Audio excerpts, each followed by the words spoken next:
Great, that is not the right agenda.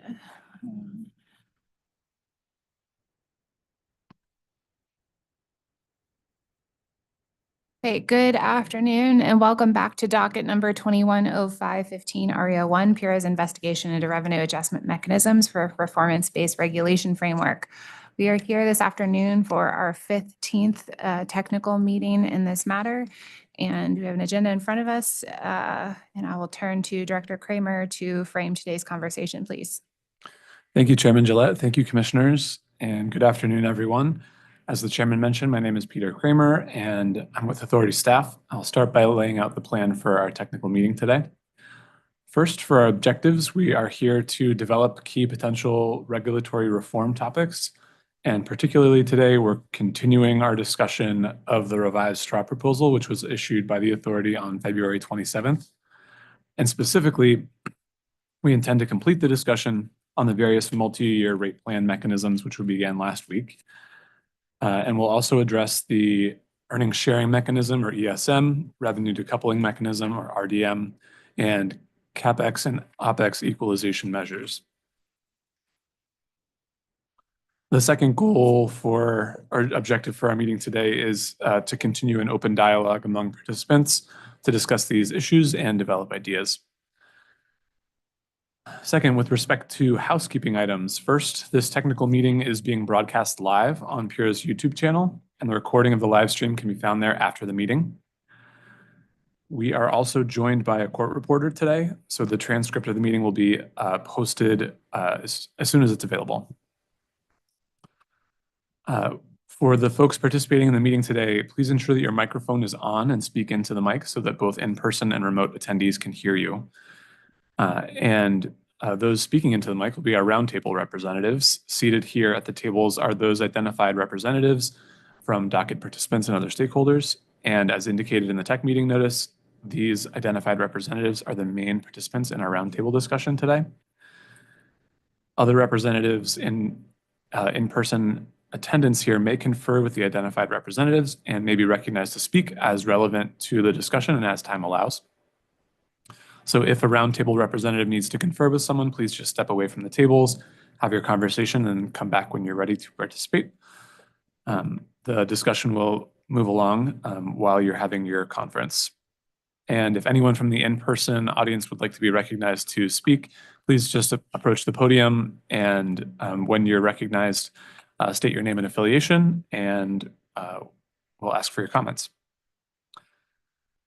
Next, we do have a break scheduled at approximately 2:30 this afternoon, though we will keep that timing somewhat flexible just depending on how the schedule unfolds. And finally, for our discussion format, we have several topic areas to cover today. As I mentioned, these are focused on the revised straw proposal and the written comment responses that were submitted by participants about 2 weeks ago. The topics, as I noted, include the multi-year rate plan, ESM, RDM, CapEx, OpEx equalization, and one notable addition, that kind of connects many of these is the timing of the various revenue adjustment mechanisms contemplated in the revised straw proposal. With that, each discussion topic, Authority staff will start out with questions for participants, and participants are free to ask questions of one another as well. So with that, let's get to our introductions, and then we can begin with questions from Authority staff. So first, if you could please state your name and affiliation, and I'll start here with you, Mr. Hurwitz, and we can work our way around the room. Jacob Hurwitz, here on behalf of UI. Andrea Van Lilling, the Networks Controller, here on behalf of UI. Good afternoon, Tom Wheel, Office of Consumer Counsel. Albert Zablowski for the OCC. Jeffrey Sear, Utility Workers Union of America, 470. Jay Goodman, for the Connecticut Industrial Energy Consumers. Julia Freyer with London Economics, here alongside Eversource Energy. I am Doug Horton with Eversource Energy. Great, thank you all. So with that, we'll begin with a continuation of our discussion regarding the multi-year rate plan, and I will hand it over to Mr. White to start with questions. Thank you. So last week we left off around the CT bar, and I'd like to continue looking down what was the revised draft proposals Appendix A. And the next topic is the nexus of ROE and PIMS. So question for OCC. Do you have anything you'd like to address in response to other participants' written comments, or anything to add that wasn't addressed in your written comments? Hi, Tom Wheel from OCC. Is the question specific to the development of ROE? Yeah. In light of the Yeah, ROE PIMS nexus.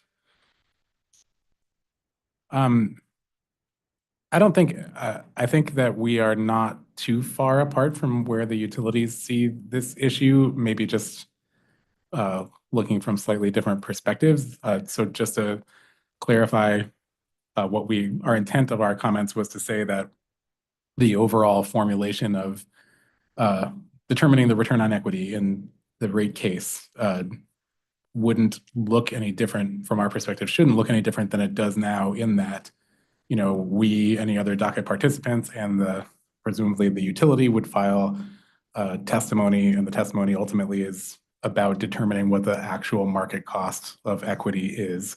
And from all that, the authority would glean the market cost of equity, you know, using proxy groups and the CAPM and DCF process.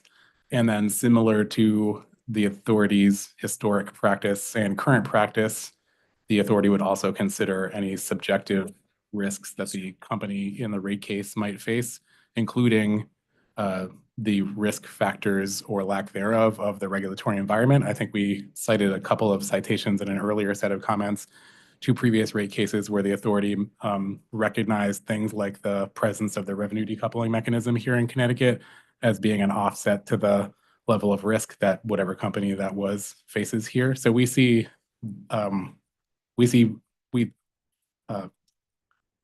would be appropriate, and also not even a departure from historic practices, for the authority to consider the overall PBR framework one way or the other. If there's a reason to think that there's a portion of the PBR framework imposes a greater level of risk on a particular company, I think the authority could take that into consideration, and parties could advocate either for or against that, and vice versa. So I think that's the way we see the interaction of the ROE and PIMS in determining the ROE. In other words, specific to PIMS, if there is a PIM that imposes greater risk or is an offset to risk, then the authority could take that into consideration in determining the return on equity for that particular company. Thank you. Anyone else care to comment on?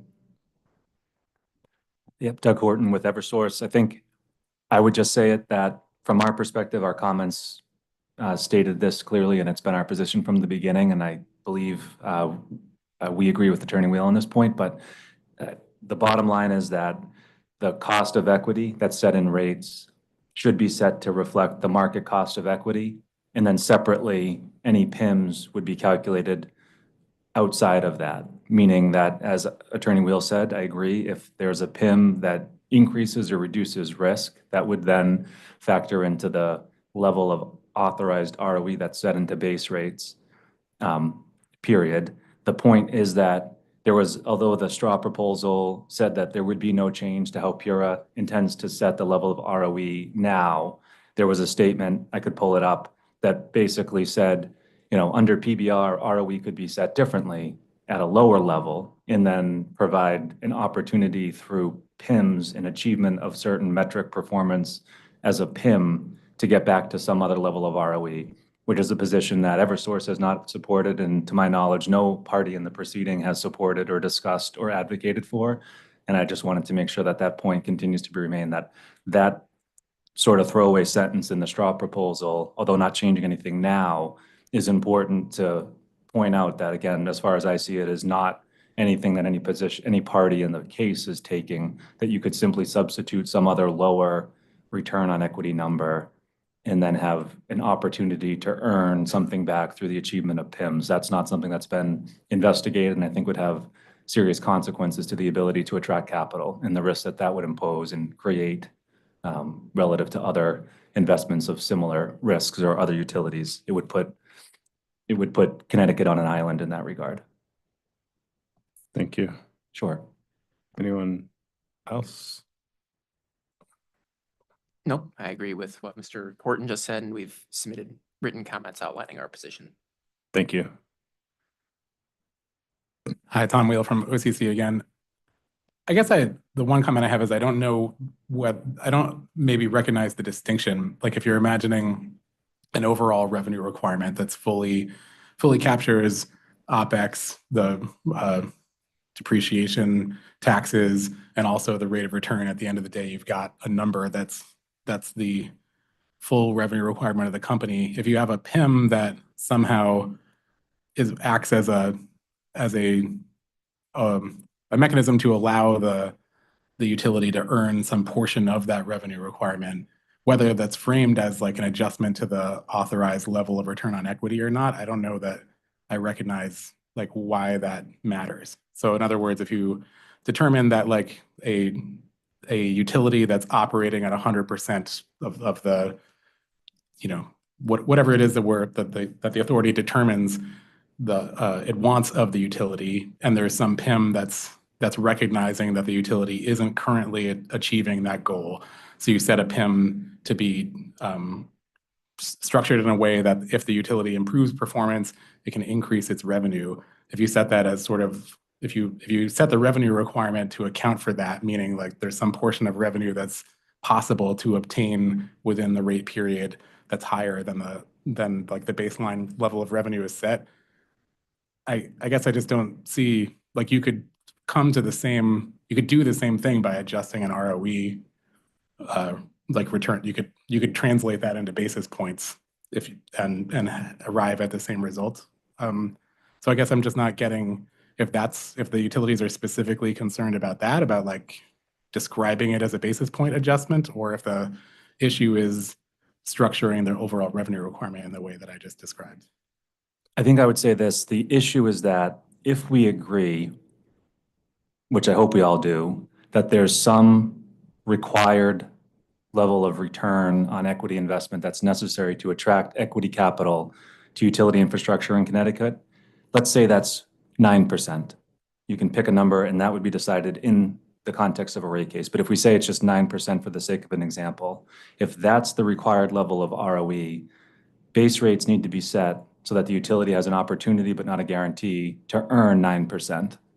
And if we're contemplating, as I know has been discussed or mentioned that we're contemplating, but I haven't heard us really discussing it in this proceeding, except maybe until right now, if we're contemplating that PURA would set that return on equity, acknowledging that the actual cost of equity is 9%, but PURA is going to set base rates to recover 5%, and then have some path for recovery of the additional 400 basis points through achievement of a PIM, that is an entirely different paradigm. That would be a very bad and risky outcome, such that you'd have to have the ROE. It would create sort of a death spiral in terms of investors looking at that and saying that is a highly controversial way to set base rates and to have the utility have an opportunity to earn that return on equity.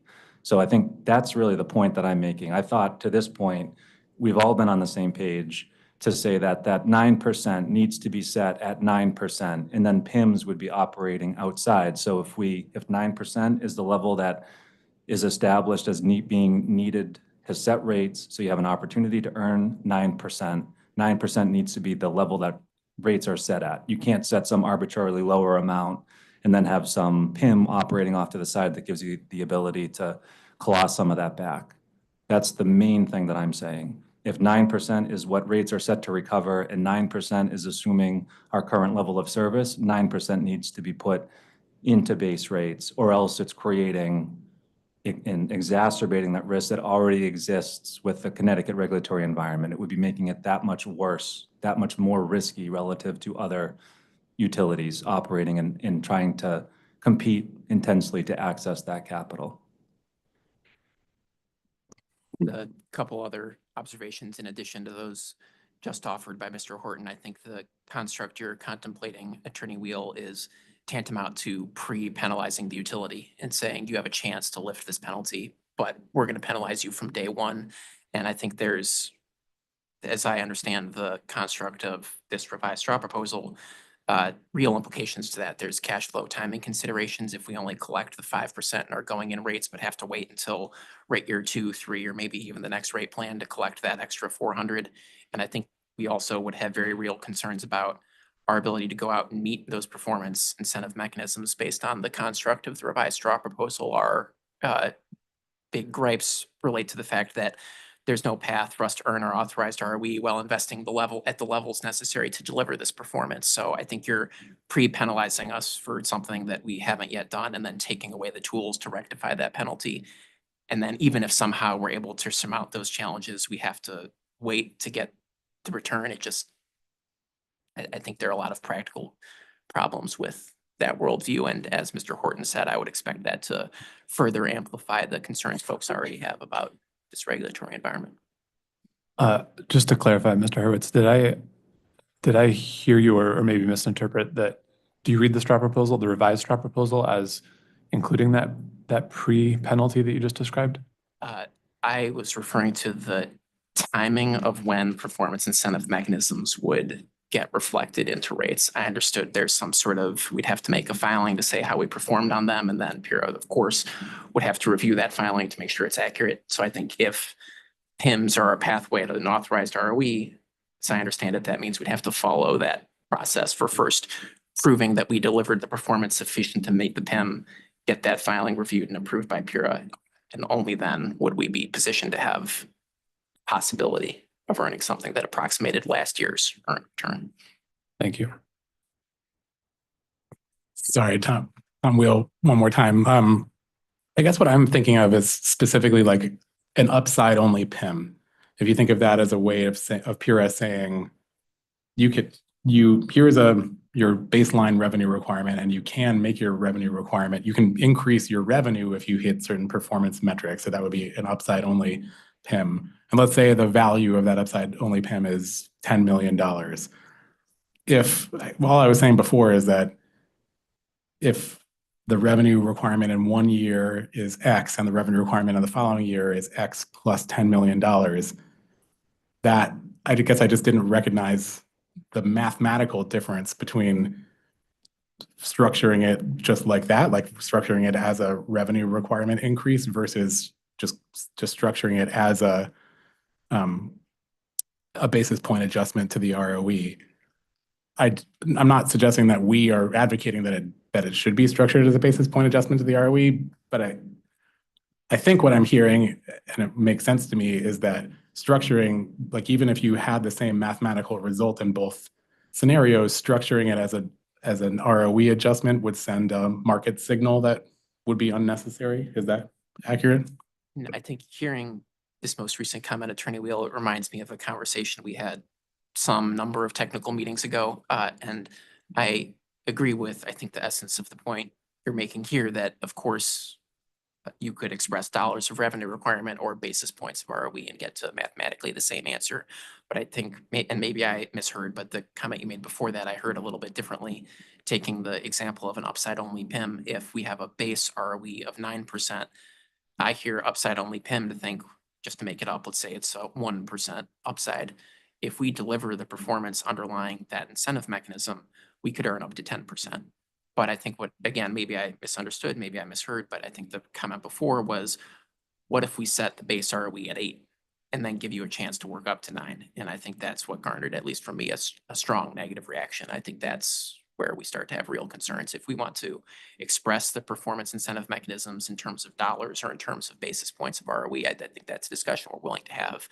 Are we willing to substitute some amount of our base ROE allowance for incentive mechanisms that we may or may not have an ability to hit? The answer is no. Yeah, and I think I would agree with that. And Attorney Wheel, in your example, I think it does get to when you said if revenue requirement in year 1 is X, if that revenue requirement in year one is X, and that revenue requirement at X includes an ROE that's at 9% in the example we're using, 9%, then that's fine. But if that ROE that's embedded in that rate year one revenue requirement of X is set at 5%, and then, or whatever, pick a percentage below that, that you're then going to recover the 10 is the example you used in year two. So it gets you to the same place over the 2 years. That's an entirely different paradigm. You would not have the opportunity, or even if performing perfectly in year one, to earn your authorized ROE of 9% because accounting rules wouldn't let you. If you don't have that in revenues, you can't account for that. So you end up in a very different spot, number one. And then number two, there's all the other ancillary concerns, which are substantial and significant, and Ms. Freyer can speak to them in terms of the point that I'm making, of that equity investors who are evaluating where to invest their discretionary capital and making a choice as to whether to give it to CLMP or UI or other utilities would look at that and see it having a substantial amount of risk relative to other jurisdictions who aren't trying to implement PPR in that way. Attorney Goodman, did you want to add? Yes, thank you. I think as a general matter, CIC would agree with the concerns expressed by the EDCs regarding the treatment of PIMs as part of the earnings necessary to reach an allowed return on equity. Without repeating the concerns mentioned, but just generally, agree that it would be a fundamental change in the approach to rate making. And that would introduce a lot of risk that ultimately likely would translate to increased cost for customers. That's why we think that it's probably better on balance to have the PIMs be reflected outside of the ROE and incremental to rates. We don't really like that either because of the incremental cost. And there, I think the challenge is how do you, as we've said in the comments, how do you set a potential value for a PIM at a level that is both affordable for customers and attractive to the utilities to work towards? Thank you. If I can address quickly, Julia Freyer with London Economics, Mr. Wheels, the mathematics side of it, I think from a very quantitatively focused, very narrow perspective, when we have looked at, when we think about how the capital markets pursuant to the CAPM theory think about these different revenue streams from the base rate, revenue streams from additional incentives, structures like the performance incentive mechanisms, they will assign different probabilities of achieving those revenue streams. And that's actually intentional because with the PIMs, you're trying to incentivize something that may be harder and more difficult, more challenging. So the probability of success is different than the base revenue. And so if you wanted to actually follow through the mathematics, the one thing I would say is it's not just a question of taking the additional revenue and dividing it by the common equity to get a basis point adjustment. It becomes actually much more critical to think about the probabilities and how those probabilities of achieving those revenues get perceived, because that's where I think the issues are and where the mathematics of the risk adjustments become quite important.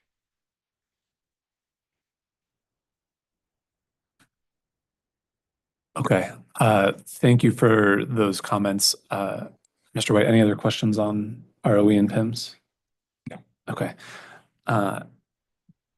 Then in that case, I think we are ready to move on to the next topic within the multi-year rate plan, which I believe is the efficiency carryover mechanism.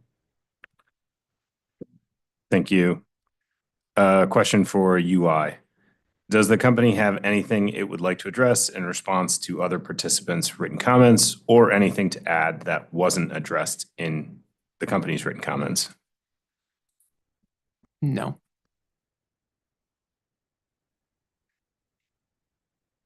Anyone else, any comments on ECM or moving along?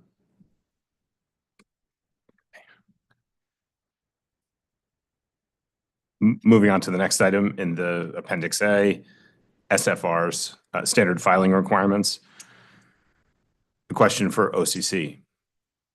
Does OCC feel there is any need for additional SFRs beyond that which was outlined in the revised straw?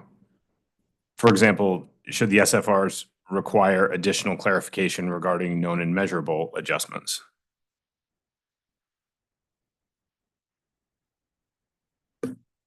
Tom Wheel for OCC. We appreciate the question. The reason I'm hesitating is we would always like to see like as much information on the front end as possible to kind of get a sense of what exactly the historic test year revenues and expenses looked like, and also what the known and measurable adjustments are. I don't off the top of my head, I mean, it's hard to answer the question because it kind of feels like it depends on the rate case. Like there are several SFRs that like have kind of evolved over the years to kind of come with a standardized work paper that I think my understanding is that like over the years that sort of has just developed as a result of companies getting asked lots of questions about a particular area.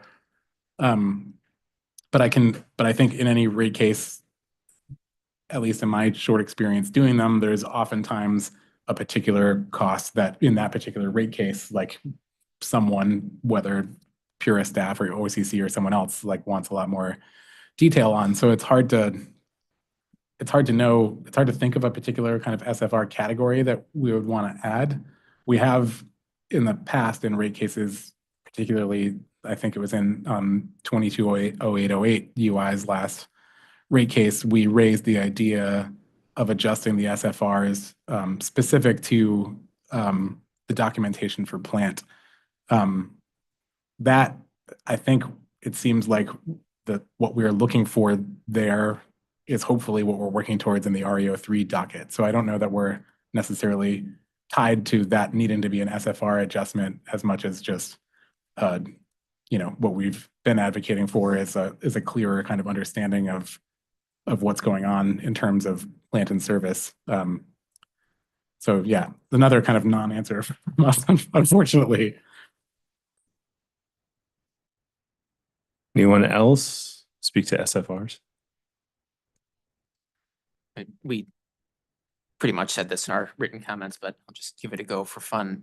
We similarly didn't really see changes to the SFRs as required in our view, but we did see the list of documents that were reflected in the revised straw proposal as potential new SFRs, and our observation was a lot of those documents aren't really, at least what I think of as standard filing requirements. I think of the standard filing requirements as like financial exhibits that provide detail on O&M expense, plant, cash flow, things of that nature. And these new documents are like total factor productivity study or benchmarking study. And those are the types of things that I think of as usually spoken to by an expert witness in the case who has standalone testimony. And so if there is a desire to amend the SFRs on account of PBR, what we had suggested was potentially we create a new letter of the SFR alphabet that only applies to PBR cases, and then anticipate that many of the things on that checklist could get satisfied with references to someone else's testimony. It makes sense that you would want to see a total factor productivity study to inform the X factor, for example, but trying to think about, well, how do we fit the format of that into an SFR before we've done one? It just, I don't know, that felt like more trouble than it was worth. And so we put forth the idea of a new PBR specific letter with the anticipation that a lot of the things in our checklist could be satisfied with testimony references.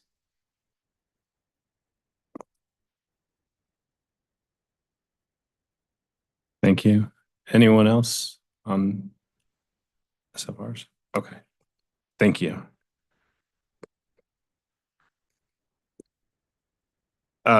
Moving on to other potential MRP guidance. Question for OCC. Do you have anything you'd like to address in response to other participants' written comments, or anything to add that wasn't addressed in your written comments?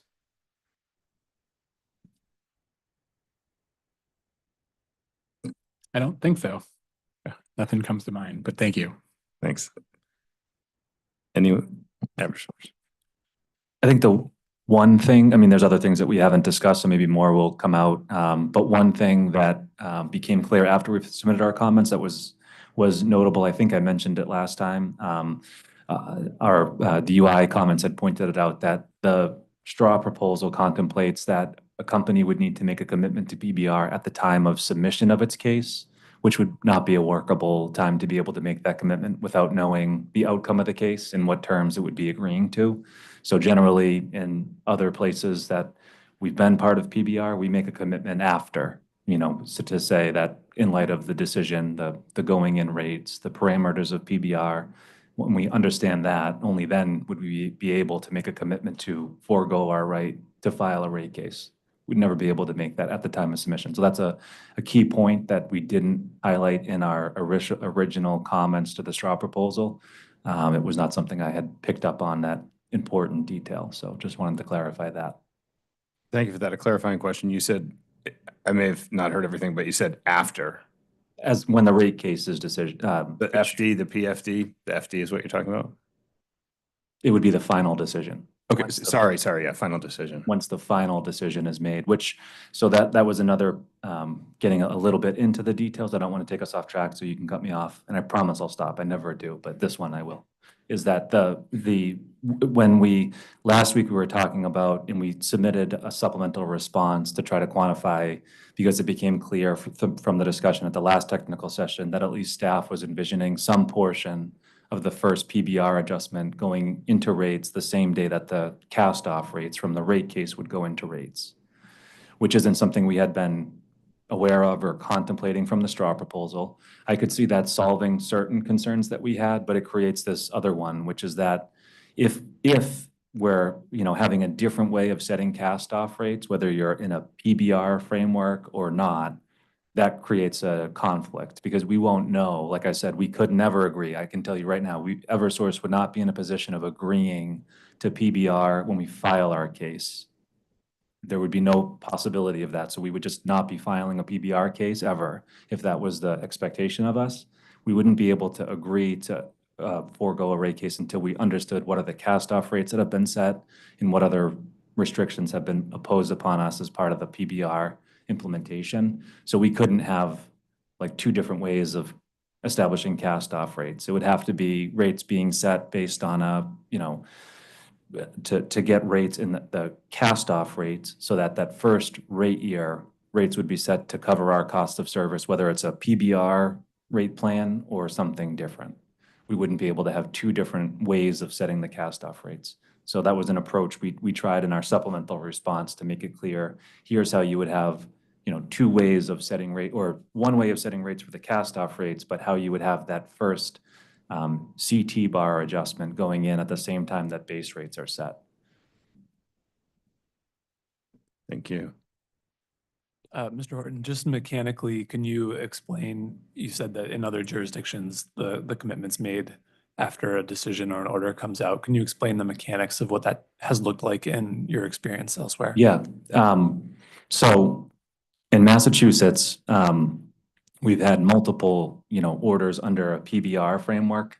And through that, our process, I believe our process has been in each case that we'll get the decision, we'll implement rates, and then we'll file a letter with the commission, basically to indicate a very simple letter that, we are, accepting the PBR plan, including the voluntary commitment to not file a rate case over a specified term. But that's only once we've seen the final decision, which outlines how the cast-off rates have been set and at what level, and then how the PBR is going to operate over the course of that terms. But it's after the decision is issued that we're able to make that commitment. Okay.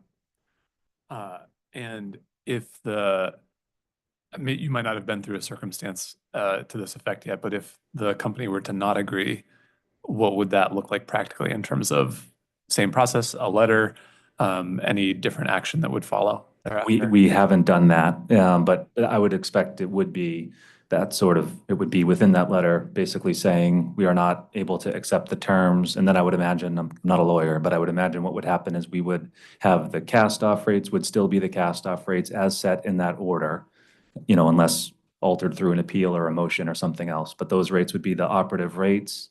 And then we wouldn't have a PBR adjustment. We would just be subject to whatever other rate mechanisms or lack thereof would be in place. But we'd also then be able to file a rate case at our discretion without there being some consequence of, quote unquote, breaking a plan or filing early or something like that. Mm-hmm. So then, I guess, I think just to make sure I'm hearing you right, I think what the company is saying is the the cast-off rates or the going-in rates stay the same? And then is it the company's position that any other mechanism that's deemed PBR beyond just the going-in rates would be sort of null and not in effect? And so it's that those rates that would be set for, I guess, rate year one, the going-in rates would be in effect until such time that the company filed for another rate case. Right. I mean, to me, I know we're talking about a lot of things, but at the end of the day, we're really talking about cast-off rates and then annual adjustments between base rate cases is what is PBR. So if we're not, and then with that is a commitment by the utility to not file a rate case between the PBR terms. So those to me are the key rate-making parameters that are part of PBR. So I would envision if we're not accepting PBR, and this is the piece that I saw in the straw proposal, the only difference being that I thought the straw proposal was saying the company would make the commitment to do PBR or not after the decision. I missed the very important nuance that it was prior to. So we would be then not getting the annual PBR adjustment, and we would be free to file a rate case at our earliest convenient or, required timing. So that makes, I think I understand how you're characterizing it, and that seems that the I-X formula, right, and any adjustments to rates that would fall under that would not be in effect. Would it be the case that PIMs would also not be in effect, or do you see those as a separate application of a rate-making mechanism? No, I would see those as also not taking into effect. If you've got upside-only PIMs, but we're not agreeing to PBR, I don't see how we would be able to argue we should be entitled to those. And then I always like to do things in the reverse, and the same would be true of the penalties. If we're being held to some penalty standard under PBR, but we're not having the revenue support that PBR provides, I don't see how those would be applicable as well. Okay, so then is it accurate that it would be a full package deal? Cast-off rates go into effect year one and then are in effect until the company files again, but no other aspect of the plan that had been explored or litigated in the rate case would go into effect. I mean, certainly from our perspective, and I hope we've been consistent on this from the beginning, but we've been, although operating in 3 different tracks, and we've got a bunch of different company representatives, taking the lead on each, we're doing our best to try to keep tabs on all 3 reopeners and make sure that we understand how they all work together, because PBR has to work together. And absolutely, it wouldn't be, our point has been, if we're in REO 1, we're talking about how we're setting rates, and maybe we get this perfect. Let's say we end up and we get this perfect. But in REO 2, the framework comes out that the penalty exposure is significant and likely that we're going to be demolished, and PIMs, we're not going to be able to accept PBR if that's the framework either, because it's not going to, we just, in the flip side would be true, I guess, if the upside were so great, and the Consumer Council would probably be having the same concerns that I do, just in reverse. So, and then same on the IDSP, yesterday or last week, excuse me, we talked about this concept of planned versus unplanned, which is something I think we still need to work on, probably in that docket, but that's not a nuance that I understand how it will affect REO 1. It could have a material effect on REO 1 based on that discussion and based on the straw proposal, how it's contemplating treating planned investments versus unplanned investments. So if we don't understand that and understand the financial ramifications of that distinction, we can't make a commitment to stay out of our rate case for an extended period of time and then still move forward with everything else that's going to be asked of us under PBR. A long way of saying absolutely all 3 need to work together and be cohesive with one another, or else we won't be able to commit to it, or it won't work for our customers. You recognize that we are going a little afield of the topic, and I think it's actually well suited for the timing discussion that we're intending to have today as well. But maybe I'll just give any other participant a moment to react if you'd like before we move on, and we can maybe pick that topic up with respect to timing a little bit later as well. Okay. All right. Hi, Tom Wheel from OCC. I do have thoughts on this, but it's hard for me to separate my thoughts as a lawyer from my thoughts of the structure of how this works out. So I don't want to, I'd rather not say anything other than from my perspective, I don't see why any utility that was unhappy with the final result of a rate case wouldn't just exercise its right to appeal that decision just like it does now. All that said, I see the provision of the straw proposal that Mr. Horton's having an issue with, and I do understand the notion. I don't understand, like, as a legal matter, and I don't want to speak for Eversource's lawyers, why they wouldn't feel it was appropriate to be like legally locked out of appealing or filing a subsequent rate case if the ultimate final decision wasn't what they were looking for. But I guess I'm just a little confused by the idea of, I'm not sure like how it works, that like it sounds like the scenario that Eversource is thinking of is that they only, like, rates are only adjusted if they agree with the rate adjustment. I'm not sure that makes sense, again, because there's a legal structure in place for what happens when a company doesn't agree with the rate adjustment.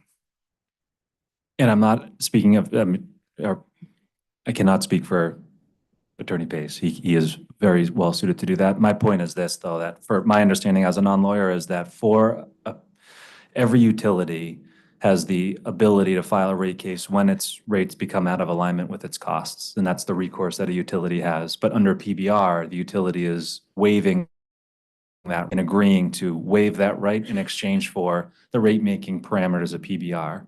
So I saw in the straw proposal, the concept of that concept is in there. It says that the utility can either elect to move forward with PBR or it can't. Now the question we're debating is simply when do they make that election? And I'm just pointing out that as the straw proposal acknowledges, there is a decision that will be made to either embrace PBR or not.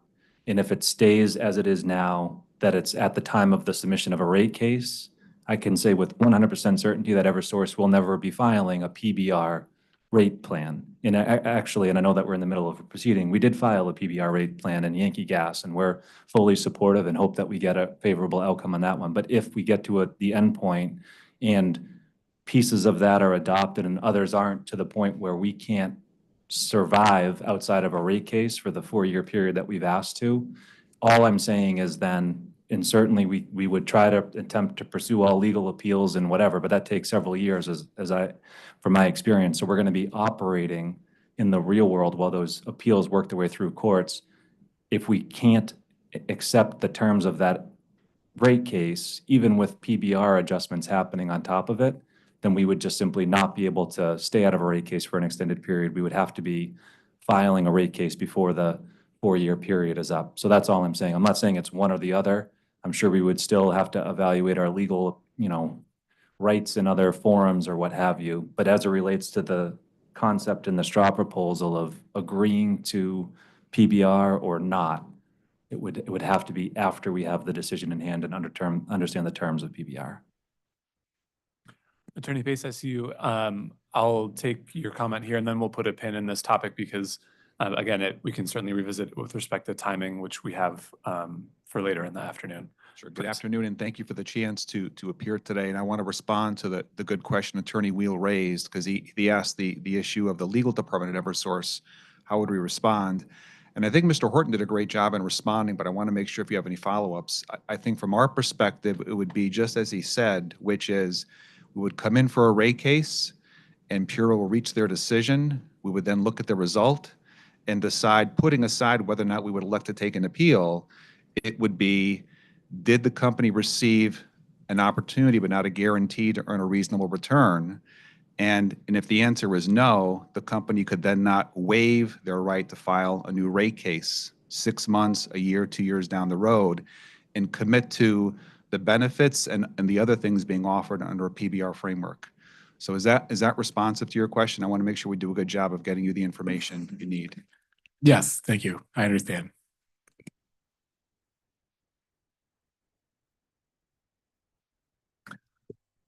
Okay, I have my own follow-up question, but I'm going to keep myself honest and move us along and revisit a little later on. So, Mr. White, please.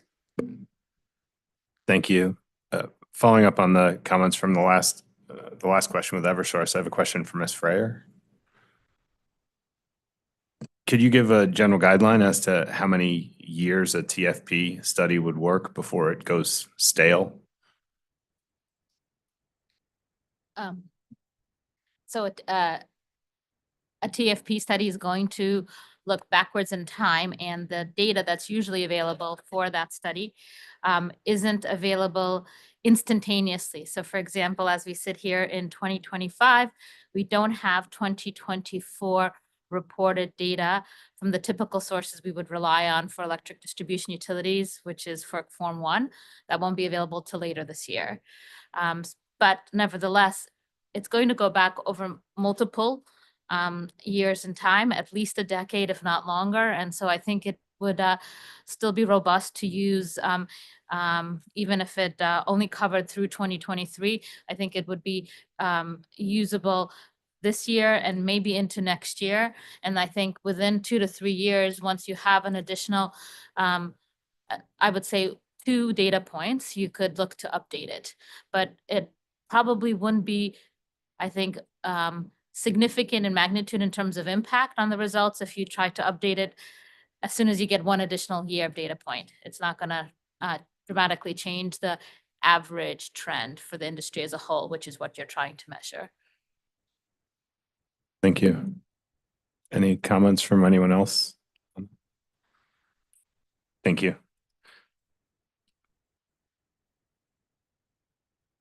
Moving on to the ESM, a question for CIEC. Do you have concerns with any topics that would benefit from elaboration beyond that which was already presented in the written comment responses? With respect to the earnings sharing mechanism? Oh, yeah, sorry. Yes. No, just making sure I'm hearing correctly. No, I think that the revised straw proposal and comments were clear enough on the point. CIC did not address this in its last comments, but we have previously recommended that there be sharing tiers for the sharing of those revenues above the amount allowed.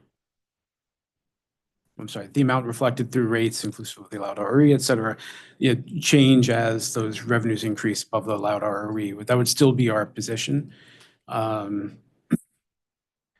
We think that even if an increasing amount of those excess revenues get shared with customers opposed to utility, there's still an incentive there for the utility to pursue the next tier of savings because they still would benefit from doing that. And I'll just leave it at that. Thank you. Thank you. Anyone else care to comment on the earnings sharing mechanism? Just to expand a little, I believe we stand alone on the recommendation to include the incentives or any penalties within the earnings sharing.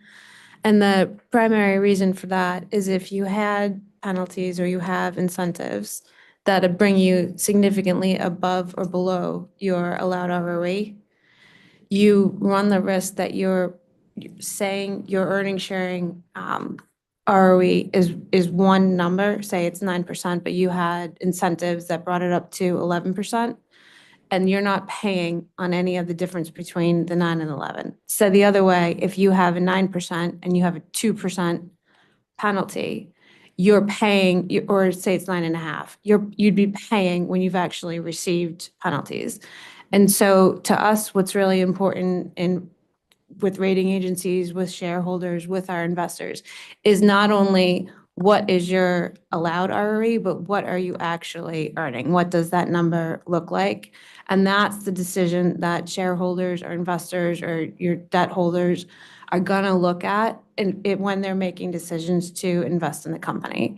And so what we don't want to have is an ROE that's out there from an earnings sharing perspective that isn't reflective of like what's actually occurred for the company. Thank you. Anyone else? Sure, Tom Wheel from OCC. I guess I'm a little confused by that perspective because ROE is already, like I look at Avangrid's quarterly reports and there are like 4 or 5 different ROEs on there, depending on whether you're using like authorized rate base, average rate base, the authorized or actual capital structure, then also the decision from 2208 about, disallowed costs.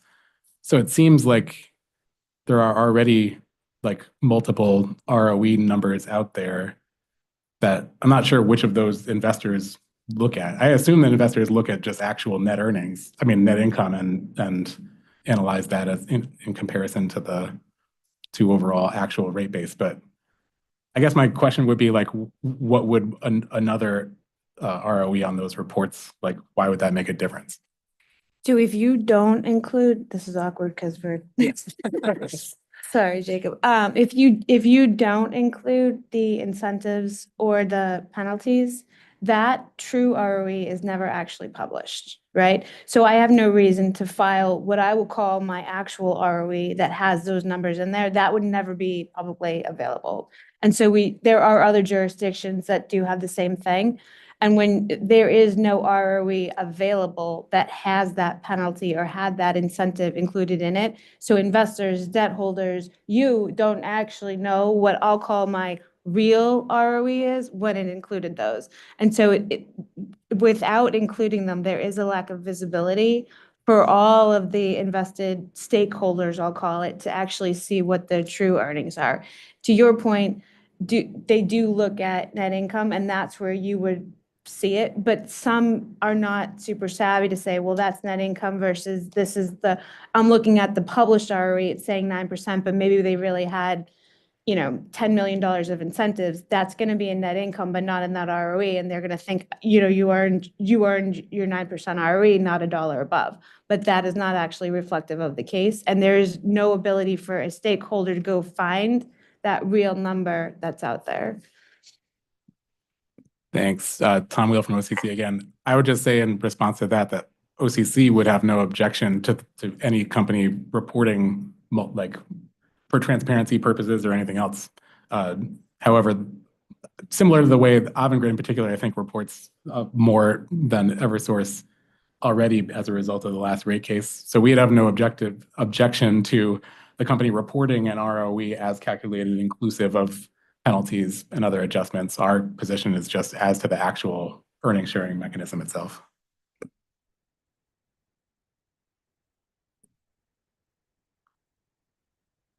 And so then, Attorney Wheel, that comment that you just made, I think is it true that you're suggesting that as a remedy for the concern that Ms. Van Luling is expressing, but still while still maintaining sort of the independence of the incentives or penalties and therefore the sort of strength of those, which could be dimmed if they were a part of the sharing calculation. Is that accurate? Yes, I think so. Like, to get super mechanical, if you look at like a UI quarterly report now, there's multiple tabs and some of those, there's tabs kind of broken out and one is kind of labeled actual. I think there are tab clusters that kind of show different ways to calculate the ROE.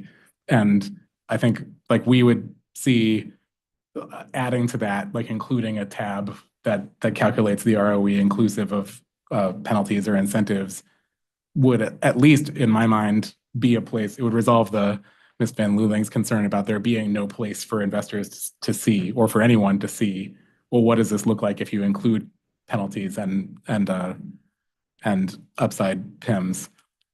But similar to the way the reporting happens now, the earnings sharing itself is calculated only using one ROE calculation, despite there being multiple ROE calculations, and the net income method is also calculated like in those reporting. So as long as the earnings sharing itself is calculated net of the penalties or incentives, that would resolve our concern. And at least I'm not sure whether Avangrid has further concerns about the notion of calculating the ROE net of those things, but it would at least resolve, I think, the concern about there being nowhere in the reporting to reflect that calculation. Thank you. If I could, I think it makes sense to me. Of course, we could produce another version of our earned ROE just like we produce multiple right now, although I'll note that we objected to several of those calculations and have appealed whether they're appropriate. But I think it's not just a reporting matter. I think our concern is that we're creating a disconnect between the earnings sharing mechanism and reality. So even if we were to append another version of that calculation to our report, imagine a scenario where UI's actual earnings were above its authorized ROE, but excluding PIMS, it was below its authorized ROE. So there, what would our earned ROE filing say? It would say, hey, we as a company over-earned, but we can't share any of that over-earnings with customers because the source of our over-earnings was the special thing that we all agreed is excluded from the ESM calculation. Or conversely, imagine a scenario where we under-earned, but the drivers of that under-earnings was poor performance on a performance incentive mechanism. There, we'd be in the exact inverse situation. Our investors would say, hey, you have under-earned as a company, you have earned less than your authorized ROE, but Pura is still requiring you to share over-earnings with customers, even though you don't have any over-earnings to share. And I think that practical disconnect is really is part of our concern as well. It's not just a presentation matter.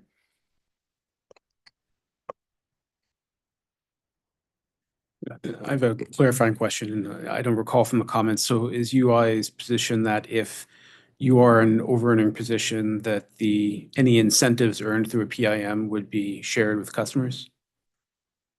Or potentially be in the bucket of revenues that could be shared with customers? The last thing you said, but it's not just if we're over-earning. Our argument is that all things that affect the company's financial performance should be reflected in the earned ROE calculation, whether that's upward or downward performance incentive mechanisms. So I think just to repeat what you said, but again, to make sure I understand, if your allowed ROE was 9 and you hit 9.5, but accounting for the PIMS, it brings down to say 8, there would be no sharing. Correct. But by the same token, there would be no surcharge to customers for any reason, right? I mean, I think that's sorry, it's tangential. I don't think that's on the table for an ROE below a certain level getting surcharge from customers. We had earlier in this proceeding proposed some changes to the Right. dead bands and the tiers and all that. We've made our points with respect to that and I won't rehash them here. I understand. I didn't mean to bring it up. I just stream of consciousness. I think I remember those. So just trying to, again, clarify the position now. So Our point I is, think I understand you on the what you're saying. Thank you. would we like to revisit all of those suggestions, of course, but I don't want to take us backwards.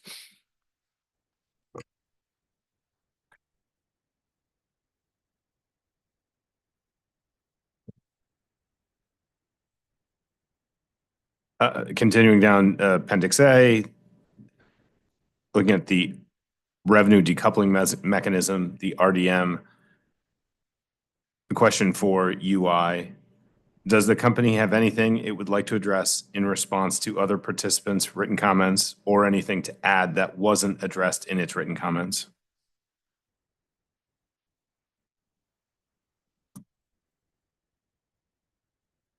I think we continue to vigorously oppose this aspect of the revised straw proposal, and it appears to me that every party who's commented has expressed concern in some form or fashion. I think the adjustments to the RDM contemplated in the revised straw proposal, one, all but guarantee the company will not have a reasonable opportunity, but not a guarantee of recovering its costs. The RDM ensures that UI, like Eversource, collects its approved cost of service, no more, no less, in introducing something that can only possibly result in a downward adjustment to revenues. It appears to us can only possibly result in UI collecting less than its approved cost of service. It appears to us that there are other ways that outages can be accounted for, and also that this new mechanism, this exclusion of outages extending beyond a certain period of time could result in UI being penalized for following its PURA-approved emergency response plan in some instances, which also strikes us as an inappropriate outcome. There are a variety of other arguments that we and other parties have made on the record that we continue to think are compelling, and accordingly, we would urge PURA to reconsider this element of the revised straw proposal. Thank you. Anyone else? Okay, thank you. Moving down to CapEx, OpEx, a question for OCC. Does OCC have anything it would like to address in response to other participants' written comments or anything to add that wasn't addressed in its written comments? I don't think so. And I think we said this in our written comments, but we appreciate that the straw proposal kind of puts a pin in the TOTEX rate making conversation and leaves room for kind of other CapEx, OpEx equalization ideas in the future. That makes sense to us. I think, something like TOTEX recognize that would be like a complete paradigm shift. It's a lot to kind of be moving all at once in the adopting this PBR framework that we're already working on now. And we would be interested in kind of having that conversation in the future to talk about whether it would be a good idea.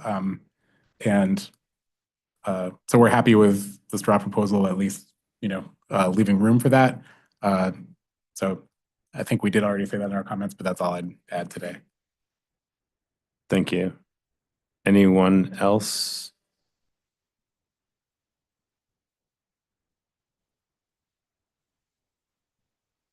Not seeing anyone. Okay, thank you. I'd like to, having gone through the Appendix A, I'd like to move on to some questions about timing. I first want to thank OCC for providing your timeline visual and have some questions related to it. Laura, if you could put it up on the screen.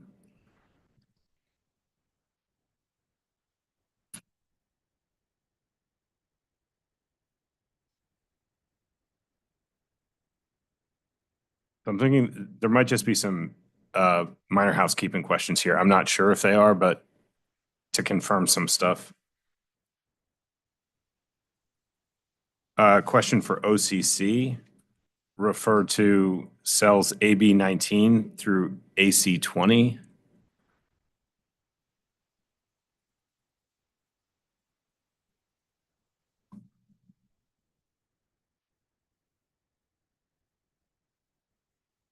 So actually, I apologize, I didn't have this fully mapped out in my head. Laura, in row, maybe row 20, row 19, sorry, if you could scroll to the left. So we can see the whole orange bar just to see what it's called over there. Okay, so the historical test year, and then that goes into the application. But I'm wondering, was there an omission here about time for rate case prep?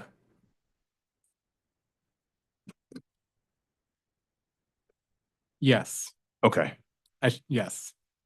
Okay, yeah, no, I just wanted to be clear on that. Okay, thank you. And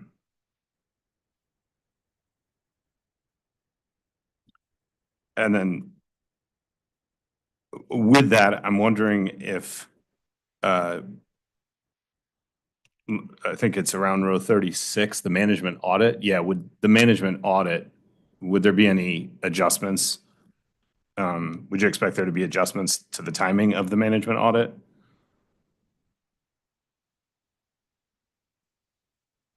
Yes. So you mean such that the audit doesn't end the day before the application is filed?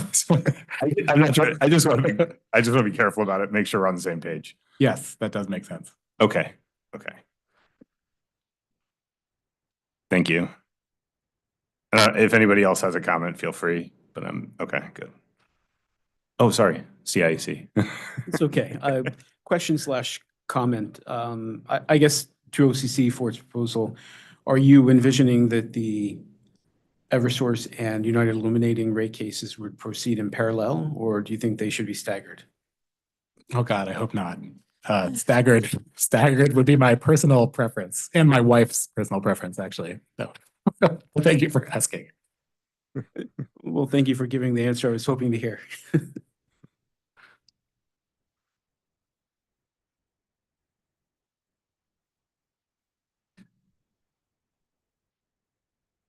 Is there a particular element of this you were hoping for us to comment on, or? No, I don't think so. I mean, if you do have a comment, but that was really intended as housekeeping questions, just to be clear on that I wasn't missing something there.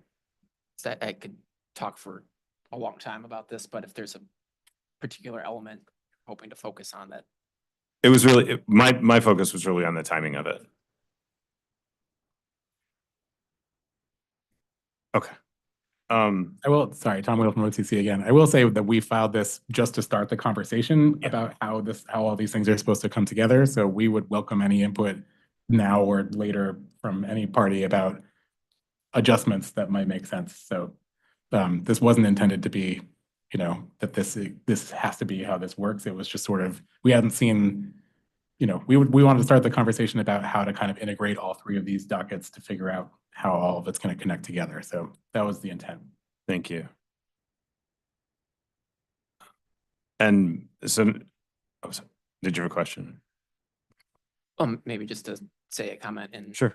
reaction to that. And maybe this is something where you could help me understand the exercise here, because as I think of PBR, and I've certainly been involved in REO 1 and have some familiarity with REO 2 and 3, I think of really two processes that we've talked about in REO 1 requiring conversation potentially outside of a rate case. One being integrated distribution system planning, the other being a management audit. Outside of those two items, as I think of it, most of what we've talked about in REO 1 is stuff that would impact the rate case filing and litigation process. For example, we, as the utility, would prepare a total factor productivity study to inform our recommended X factor, benchmarking study to inform our recommended S factor, and down the list with all the PBR specific studies. And we look forward to arguing with OCC about those studies in the context of litigating the case.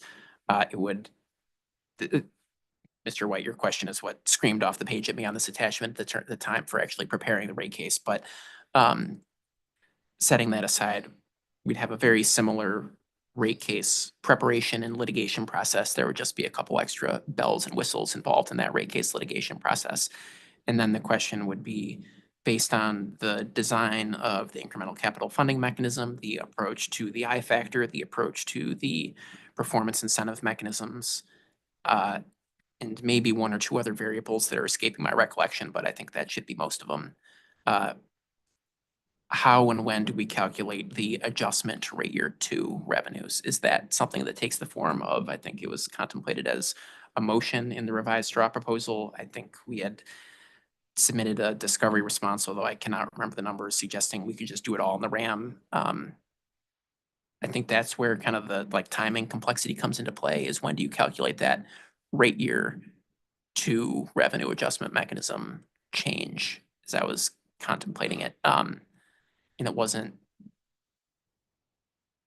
super clear to me how this attachment, the angle you were taking with respect to that uncertainty. That was kind of a rambling response to what wasn't even a question, but maybe that helps with our perspective.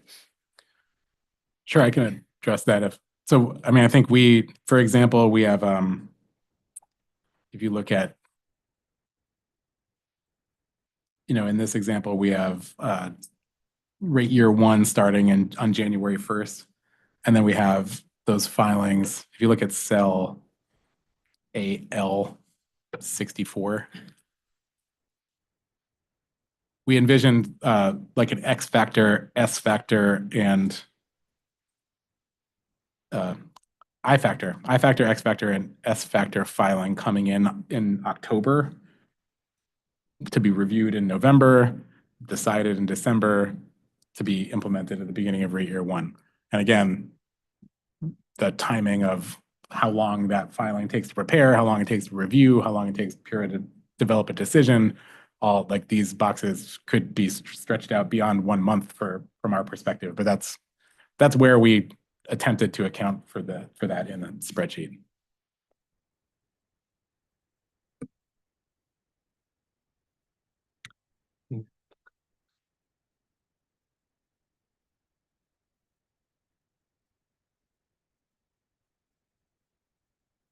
Thank you. Question for OCC. The current management audit model covers all of the CT-based Connecticut-based regulated utilities. Assuming a management audit is required for an MRP of an EDC, should the current model change to focus on the operating company rather than the parent company?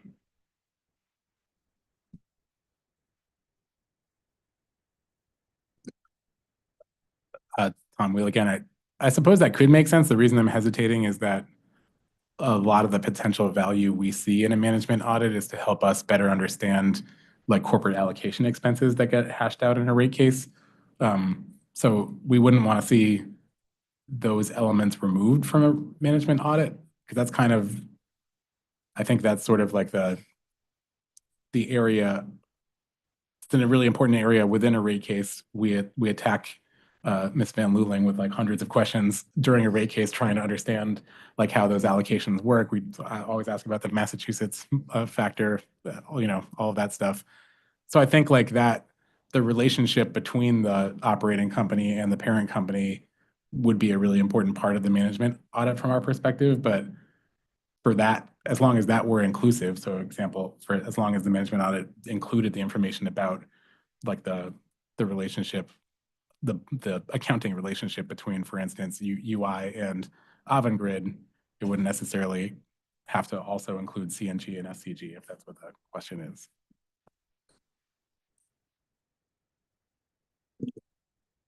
Anyone else? Thank you. Another question for OCC. Does the IDSP need to be completed before the test year begins? If so, why?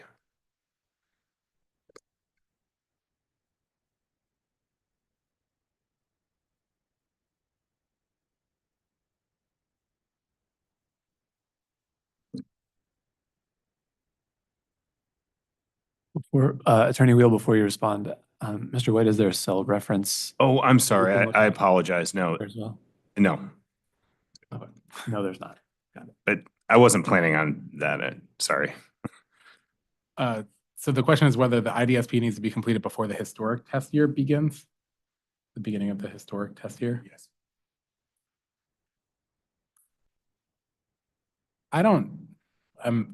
My initial instinct is to say no. I'm trying to make sure that there's not a reason to say no. I mean, we see the value of the IDSP in the context of the rate case as informing, but importantly, not necessarily dictating, informing the whatever incremental capital cost recovery mechanisms are discussed in the rate case. I suppose like it would be, if you had the IDSP and then you had the historic test year to compare to the IDSP, I could see how that would be handy to kind of see what real life looked like as compared to the IDSP. But I also see that as maybe only that would only really be beneficial like once we start this process, because as soon as we do our second kind of round of our second going in rate proceeding, we will at that point have like 4 years of actual experience to compare. So I don't know if anyone else views it differently, but not sure I think it's necessarily essential for, it would be, I could see why it'd be nice, but I don't see it as being essential.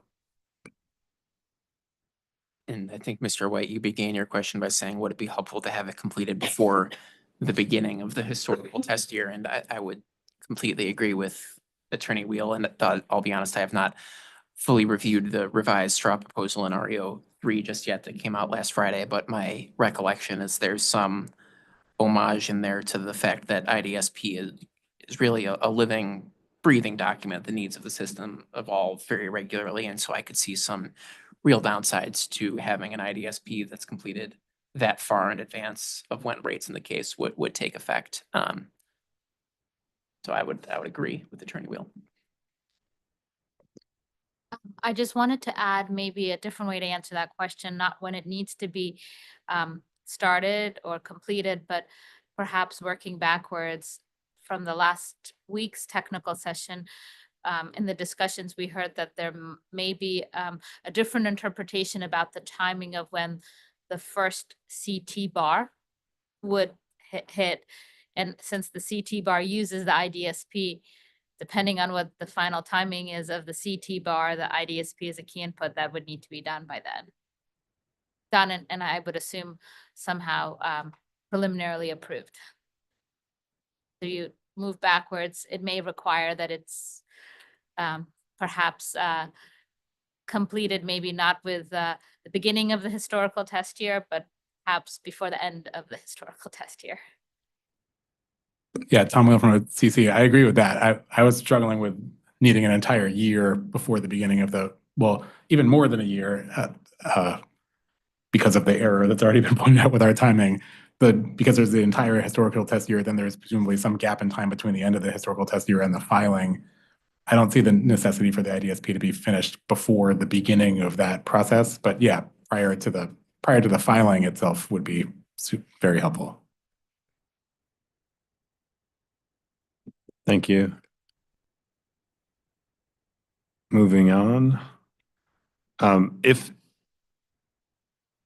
So would it be accurate, this is a question again for OCC, would it be accurate to assume that any EDC rate case submission that occurs after the IDSP decision is completed could request an MRP under the PBR framework?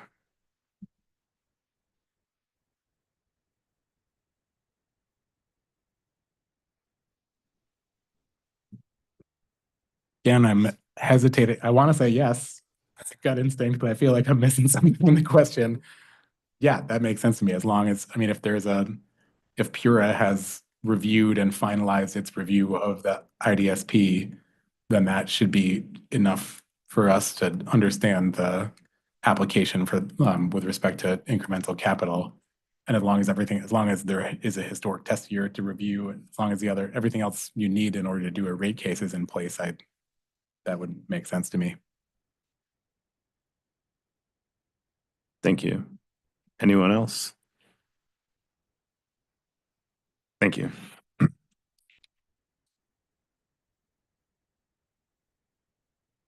So I have some questions on what I'll call the annual filing, which, as you've seen here in the Excel spreadsheet, OCC's referring to them basically as like Q4.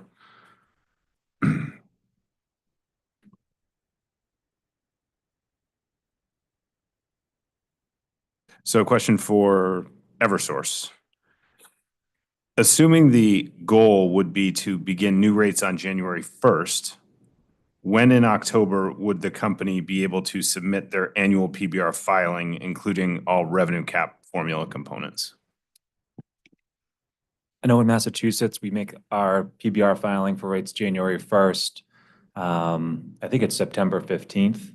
So generally, you want it to be close enough in time to the rate effective date so you can capture the most updated GDPPI actuals, which is through the end of the second quarter. Usually get that in like August timeframe. So that's generally been the practice in Massachusetts.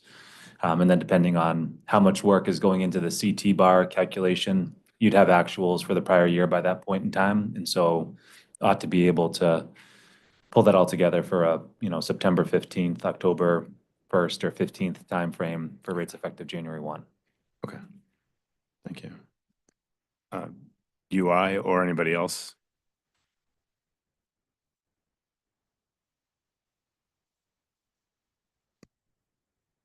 Can I trouble you to re-ask the question? No, that's fine.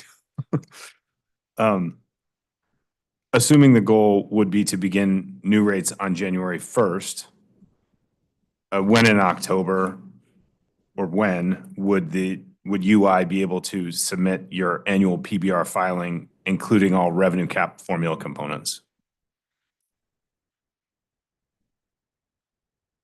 So I think that's a somewhat tricky question to answer because it depends on the elements of the revenue cap formula, and just kind of going letter by letter, I'll sort of talk about my thought process for how easy that will or won't be to gather.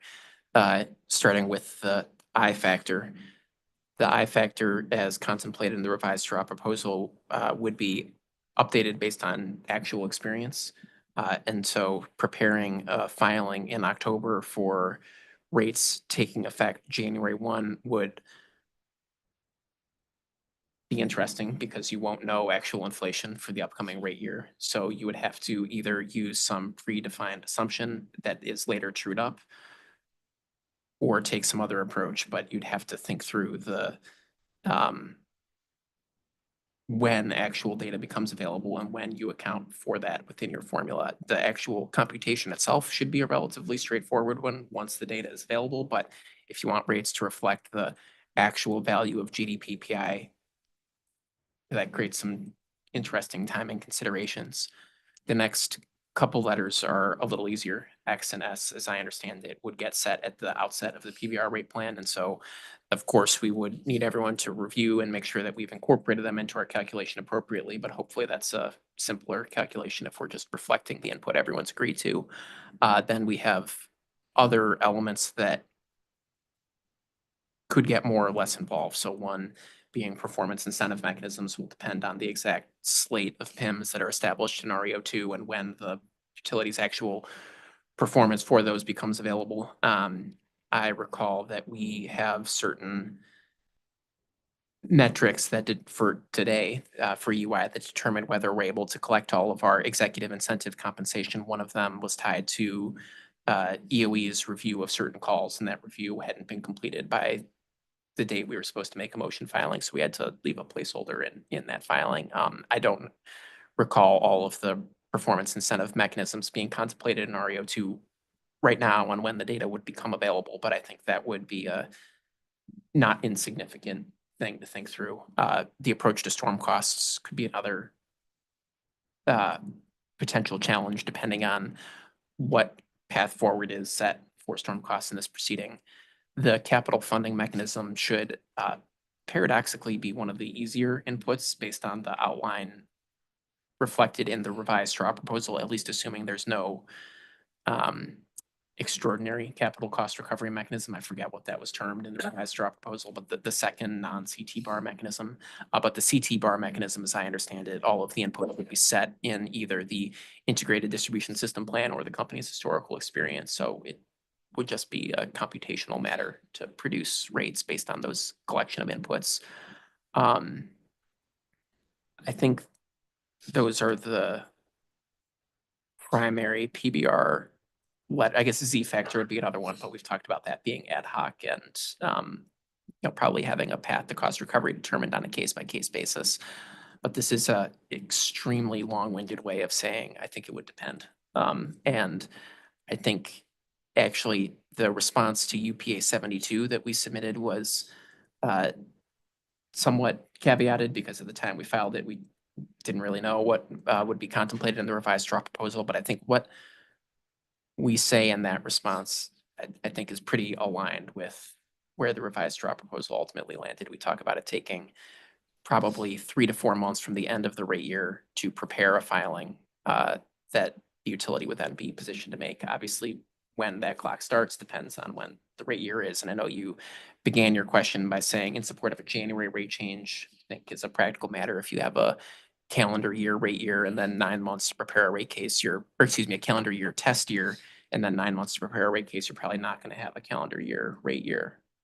So that's another consideration, but let me stop rambling. It's been a long-winded, it depends. To that point specifically, then, would that sort of timing that's implied between filing, as Mr. Horton said, around September 15th for January 1 rates, could you translate that gap sort of anywhere you needed to, depending on where the rate year, so that's effectively a quarter of time that might be needed to adjust for rates? I think for the factors that I've described, you could. Okay, thank you. I'm seeing Ms. Freyr's head nod as well. Any objection or disagreement there? No disagreement. I think that's a common practice in other jurisdictions too. About a quarter's worth of time? Yeah, because not everybody is on a January 1 fiscal year. Thank you. Thank you. Moving on to the next question. I'll start with UI. Again, annual filing question. How much time would UI require for the decision to be finalized while allowing the EDCs sufficient time to update rates? For rate year 1, it should be no different from the status quo. Okay. So I think we're just, it's setting us, there are some findings in the revised straw proposal with respect to time of use rates, I'm gonna have to deliberately exclude that from my answer if we're being required to change time of use periods. That's a whole other can of worms, but broadly, we're just trying to figure out how to set the rate year one revenue requirements. So if we set it using approach A or set it using approach B, it's the same amount of time to implement rates based on that. If we go changing rate design or time of use, that's another conversation, but for just how long does it take to reflect the approach to going in rates in the actual rates, there would be no difference. Thank you. All right, I think with that, we are probably at a good moment for taking our afternoon break. So commissioners, I think we contemplated a 15-minute break. Chairman, would you like to come back at 2:45 or? Okay, we'll return at 2:45. Mr. Sear, please. Hi, thank you for indulging me. I don't have anything technical to add, but I do have some overall comments as to what I've heard. Over the past year, I've been to many of these technical meetings about implementing PBR within the EDCs of the state. I've heard many discussions about metrics, scorecards, PIMS. I've heard about X factor, I factor, Z factor. I've even learned what exogenous means. I've heard extremely granular conversations about K-bar, CT-bar, GDPPI, and inflation and if and when it's going to be used. There's been conversations about equitable electricity distribution and implementation of DERs, reductions of greenhouse gases, and mitigating customer complaints to the EOE. While these are important discussions to have when developing successful PBR plans, as a union frontline worker, my main concern is the ability to safely build and maintain a distribution backbone of the grid. The weather has become more unpredictable and severe over the past decade. It's been putting an increased stress on the infrastructure. And without constant and prudent upgrades to the electric system, the goals set forth in this new form of regulation will be difficult to meet. Grid reliability equates to revenue, and having the capital available to purchase critical infrastructure, assets, vehicles, tools, software is a primary concern for me. The ability to attract talented men and women, to perform these frontline jobs safely and efficiently is paramount. And having some degree of forward-thinking capital will prevent frontline workers from becoming collateral damage, whether it's in the form of not having material, politically or socially, is crucial in this performance-based rate-making process. Thanks. Thank you. Appreciate that and that perspective here. And if there are any comments about the CT bar and the extent to which that does or does not provide the sufficient capital, please, you can feel free to chime in on those discussions. We are going to talk more about that with the supplements the companies filed after the break, or can certainly submit written comments in the record as well. But thank you for the comments on that. Okay, unless there's anything further, I think we are good to break until 2:45, please.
Okay, welcome back. We can get restarted. Thanks, Peter. Thank you. Thank you, commissioners, and go ahead, Mr. White, with some additional questions on timing, please. Thank you. Follow-up question for Eversource on the annual filing. If I heard you correctly, the company suggested using Q2 numbers as of or on September 15th. If I heard that correctly, if you're using Q3, what is the earliest that the company could submit their annual filing? We'll just want to be clear, I'm talking about Q2 numbers, but it would be the, 4 quarters leading up to that would go into that calculation. I think and I'm not sure exactly when the results are published, but my recollection is that for Q2, so for the period ending June 30th, the numbers become available in early August. So if the same were to hold and you were using Q3, the numbers would likely become available probably mid-November. Okay. Thank you. Sure.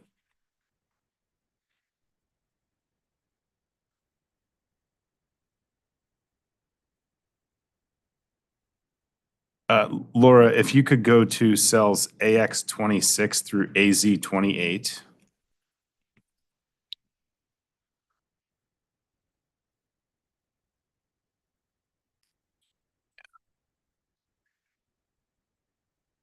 Question for OCC. Your timeline shows an annual PBR filing, which has a 3-month window that begins in October and to start includes the I, X, and S factors. Would the annual PBR filing include a cutoff for the I factor as of September 30th? Tom Wheel for OCC. I'm not sure. I agreed with Mr. Hurwitz's comments about that. I think it's not clear to us. It depends on sort of what we're trying to establish, like what interest, at what point of GDPPI are we trying to set the I factor? So I don't know. I think, and I also agree that all that we can know as of October 1st, as laid out in our timeline, is what inflation looks like at that point in that moment in time. So we'd be open to adjusting this to reflect whatever kind of point in time we want to use for the I factor. Okay. Would you be looking to use the most recent data available? Yes. Okay. And you included in here is the X and the S factors. I'm just wondering if there's the relevance of this, because I'm thinking that they remain constant for the 4 years. So is it sort of like just a placeholder that you have in there? These are the revenue rev cap formula components? Yes. Okay. I will also add that if you scroll down, like the RDM and capital cost trackers are also on those same dates. We didn't intend to suggest, like, as everyone knows, the RDM is currently adjusted as part of the RAM process. So we're not suggesting that be changed necessarily. Again, this is all just kind of illustrative to try to figure out alignment. So if it made more sense to shift those or to not move those adjustments from where they already are with respect to the ESI for capital cost trackers for Eversource, that would also make sense to us. We were just kind of trying to align as many of the dates as possible to kind of make things uniform and efficient. Thank you. Any comments from anyone else? Okay, thank you. And I will be coming back to that, Mr. Wheel, the RDM and some of the other pieces as we go through here. Laura, if you could go to cells AV 29 through BP 29.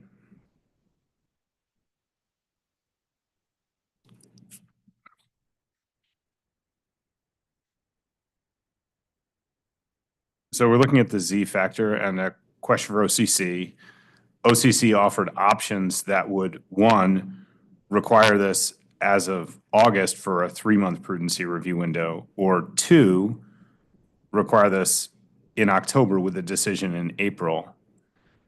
if the April conclusion was used, when would it get included in base rates and how?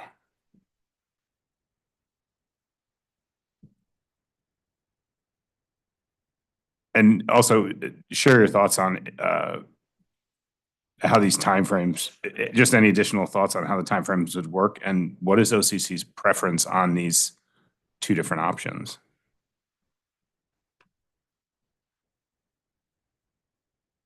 Sorry, I'm trying to catch up with your question. And I'm happy to repeat it if you want me to.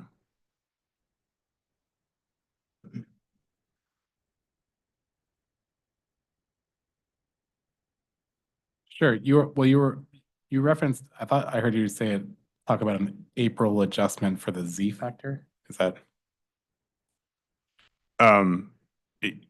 Yeah, but potentially based on the two different options that were, the way I interpret this, or the way I'm reading this, is OCC's offering two different options for the Z factor.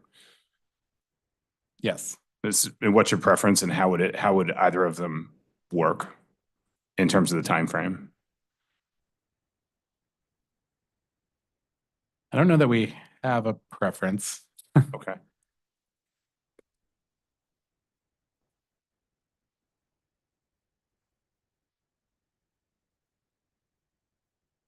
I think the idea was that there would be two Z factor updates.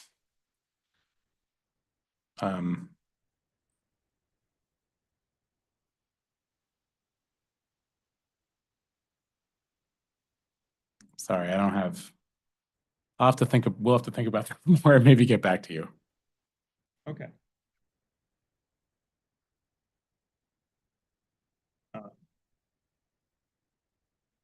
Just a little, yeah. Do you feel, does the Z factor need to be tied to a specific timeline?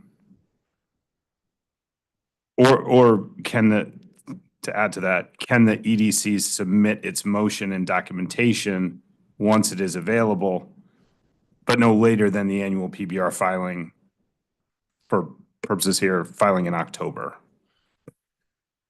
The latter, I would say. I mean, I would say like the nature of the Z factor being for events that are unexpected or exogenous, that it would make sense to start the review of those events like in keeping with when they occur. I mean, obviously with enough time for the company to kind of develop an application. I think it would make sense for the rate adjustment, to the extent there is one, to be aligned with a different other rate adjustments. But I don't think that the actual filing necessarily has to be aligned with, like, locked into a particular calendar time. Thank you. I would just say briefly, I agree with exactly with what Attorney Will said, which I'm not sure, Mr. White, if that's what I heard you say. Just to be clear, I think that the rate change will depend and should be, considered based on the specifics of whatever the Z factor is. But the timing of the filing would need to be flexible, because we're not sure and won't be able to know when the event would happen, when we would have enough information to make a request, whether we would just be asking for the amounts to be deferred, and it may not align perfectly with a September filing or whatever date we have. So I think if the notion that I thought I heard Attorney Will say is basically on the filing to request exogenous treatment for something would be flexible and would depend. Again, this would be infrequent, so having a rigid time frame wouldn't be appropriate potentially. But then for the rate change, I think that will have to depend on what the exogenous event is. It might be better to not have a rate change forward and to hold it off. It might be better to have a rate change aligned with other rate changes. I think it will really all depend on the magnitude and other things that are happening. Thank you. Anyone else care to comment?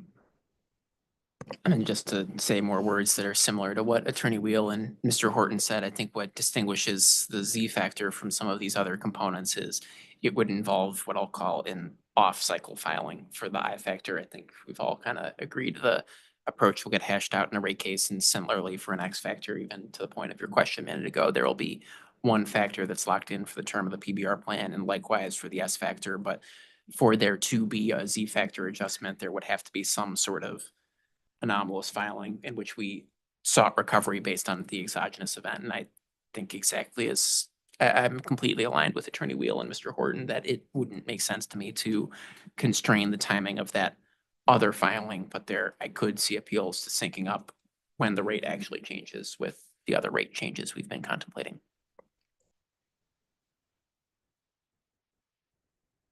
Thank you.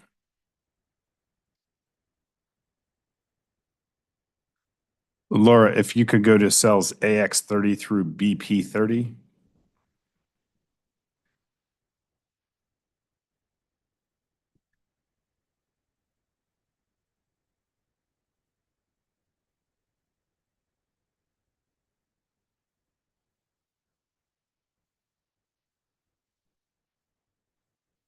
Question for OCC on the CT bar. In your timeline in relation to the CT bar, you described both reviews and prudency reviews. What was your intent? What was your intent with regard to these descriptions? It's the idea of that the CT bar, we envisioned it as having first at the outset like a forward-looking review. I mean, we understand the CT bar to be a contemporaneous recovery for capital costs that's based on a predicted, a rollout of plant in a given year. So first you have to, from our perspective, you have to predict how much plant you're going to set rates to recover in that given year. But since that plant doesn't exist yet, you can't review it for prudence until it already exists. So, but there'd be kind of a preliminary review of the projected forecasted plant and then a retrospective review of whether the plant that did go into service was prudently invested. Thank you. Anyone else? No. So a question for UI. I think we've kind of touched on this a bit, but with regard to the CT bar, in order for the CT bar's revenue requirement to kick in at the beginning of each rate year, would UI agree with a September 30th cutoff for the incremental capital additions and corresponding reconciliation? To clarify, the starting point would be equivalent to the end of the evidentiary record and continue through September 30th of each year for the next respective rate year.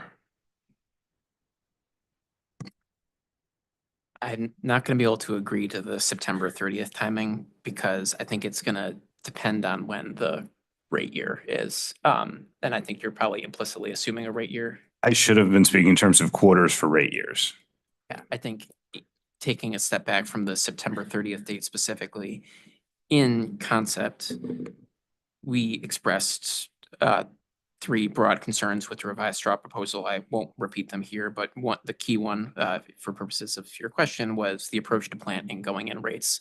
And I think last Monday we talked about how applying CT bar mechanism to rate year one could work to mitigate our concern with rate year one. But to the point of your question, for that to be true, the CT bar mechanism must kick in the day after historical plant is frozen. And I think the revised straw proposal contemplates freezing actual plant additions as of the close of the evidentiary record. So to your question, yes, it would have to be the next day, and it would have to extend through rate year one, not to the beginning of rate year one, not to the midpoint of rate year one, but through rate year one.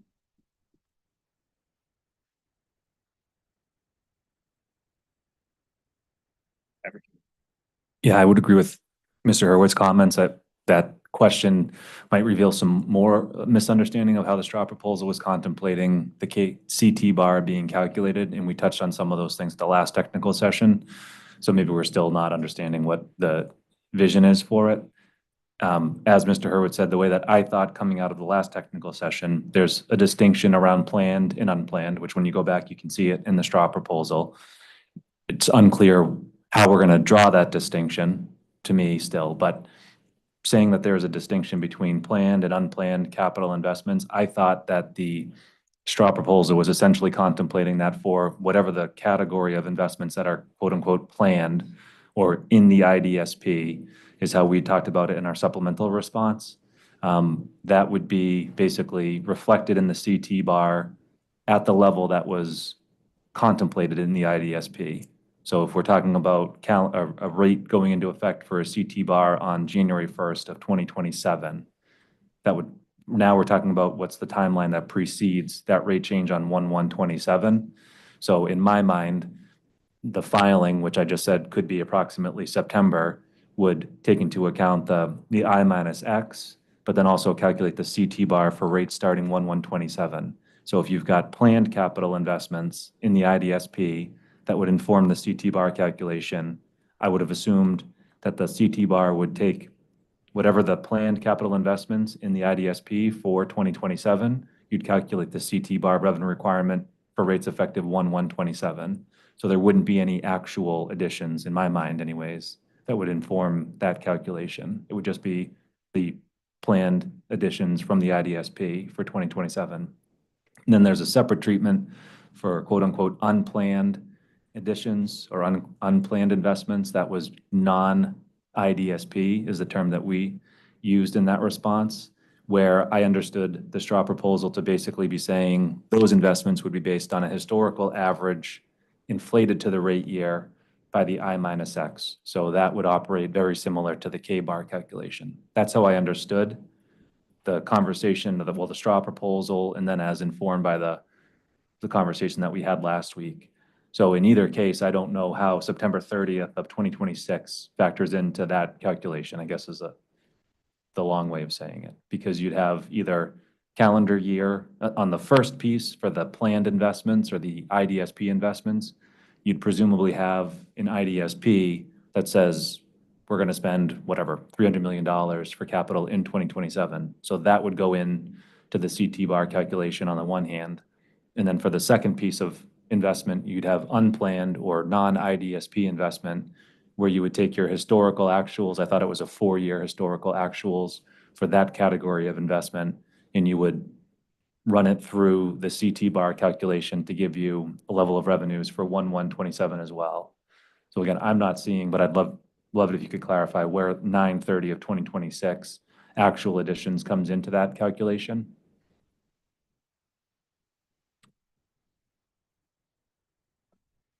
Yeah, it would, so you'd have, in my mind, I guess it's used and useful through September 30th.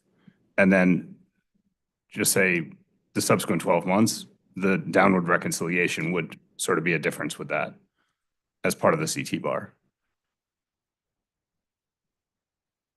Okay, so this is for the portion of the piece you're asking about, would that downward only reconciliation make sense to happen as of September 30th? For subsequent years, yeah, exactly, yes. Okay, I don't think I follow that still. I'd have to Okay. think about that more. We did oppose the downward only reconciliation in our comments as well and outlined how that would be counter to the incentives of PBR and result in retroactive rate making and a number of other concerns that we raised. I'm not sure if now's the time to talk about those or not, but that was an issue that we had with that aspect of the straw proposal as well. Yeah, okay. I think I'll keep going with the questions right now. Thank you. Yeah, sure.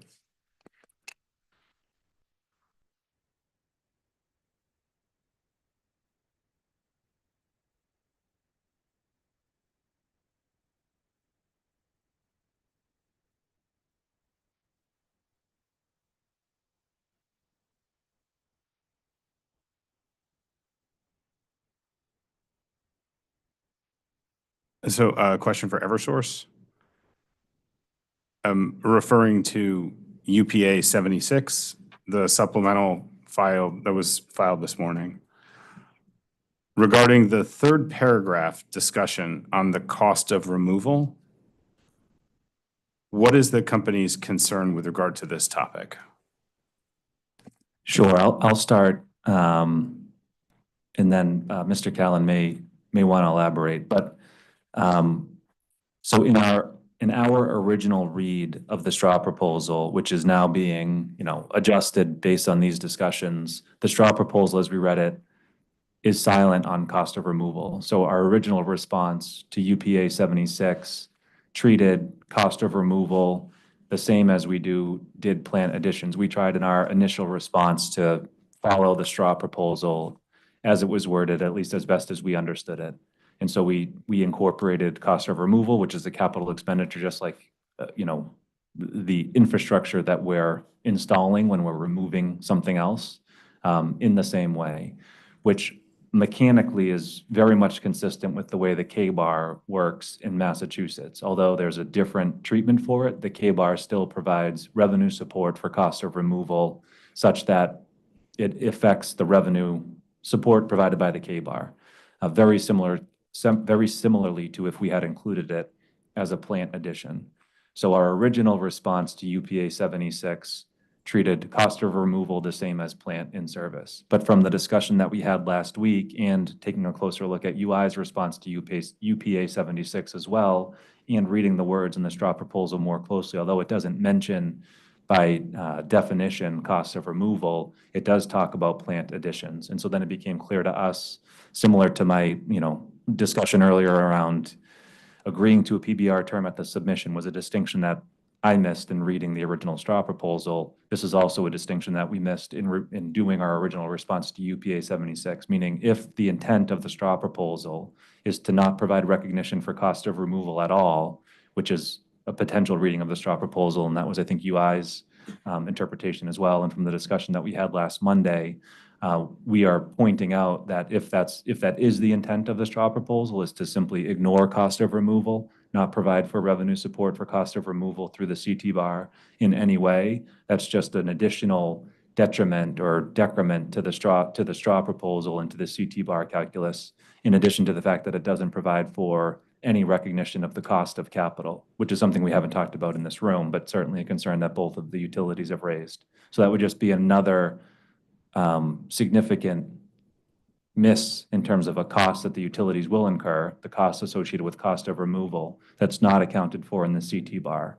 Meaning, again, it would be yet another reason why we wouldn't have an opportunity, even if we're performing perfectly under PBR, to have revenues that provide us to recover our costs, including the cost of capital.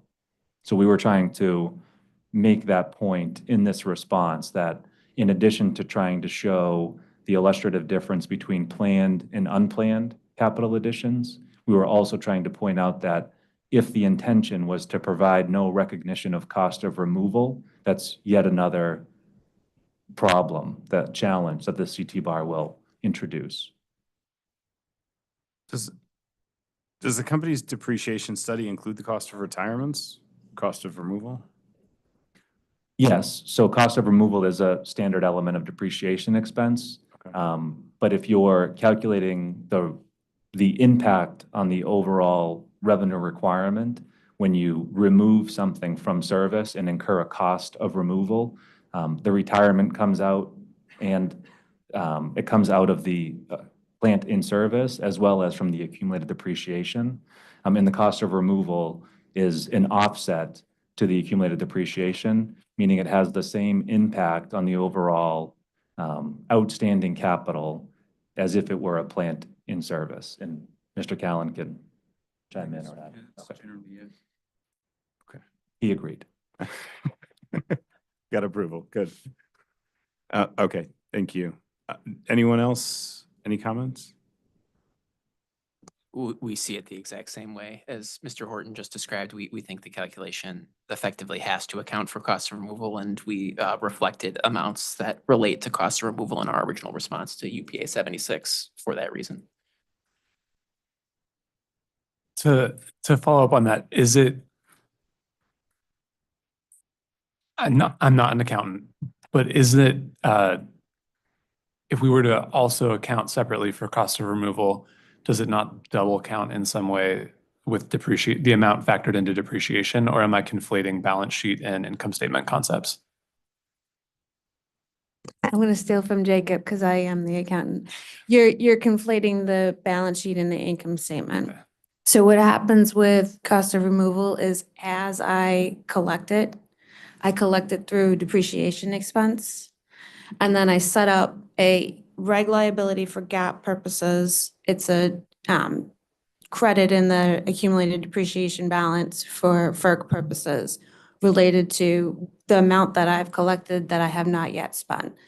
To Mr. Horton's point is then when you actually go do remove it, you debit that plant balance on the balance sheet. And so when the accumulated depreciation on the balance sheet, you debit the accumulated depreciation. So when I'm doing that, that functions just like a debited plant.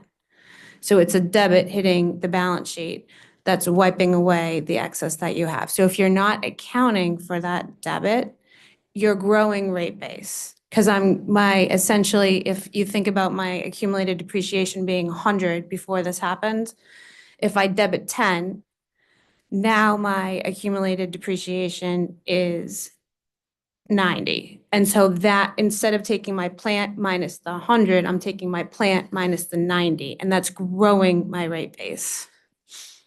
Okay, I think again, not an accountant, but I think that I follow, and that I think that point is something that we wanted to just make sure that we understood about the Eversource response, that there was not some sort of double accounting there, and it sounds like address that point. Right, not a double accounting, really just trying to accommodate for the fact that, just as Ms. Van Loonling just mentioned, there's that growing rate base needs to be financed. There's a cost associated with that the CT bar doesn't recognize. Mr. Callan and I were talking this morning and wanted to make that point more clear. I'm glad we had the chance to talk about it today, but we had also talked about putting in some additional language. So I would like to revise that response, and I apologize for not getting it on Friday. So I still intend to provide an additional, if it's okay with the commission, we'll update that response to elaborate on that point, just to make it clear how our original response dealt with it, how the K-bar deals with it being cost of removal, and how the CT bar, as we now understand it, would just create an additional lag that's not covered, couldn't be covered unless it's treated for in some other way.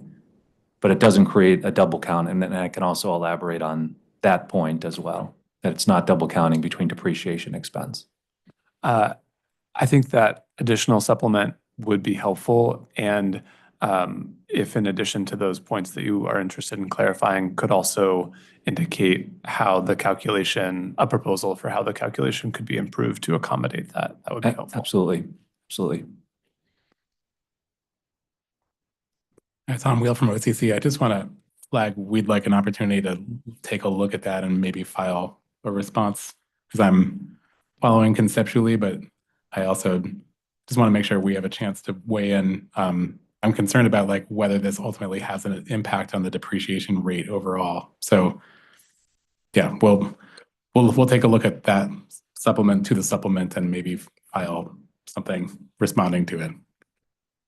And just to the point of your question, Mr. Kramer, our argument is not that depreciation expense must be further adjusted for cost of removal, as Ms. Van Loonling and Mr. Horton described. I think that making further adjustment to that depreciation rate is where double counting would be introduced, because to your question, that's accounted for there. But you can review the calculation we provided in UPA 76 to see that our cost of removal adjustment is just to the balance of accumulated depreciation, to the point of Mr. Horton and Ms. Van Loonling a moment ago. We're not proposing the separate adjustment for the expense calculation, rather just to accurately measure the impact of this on accumulated depreciation. Thank you.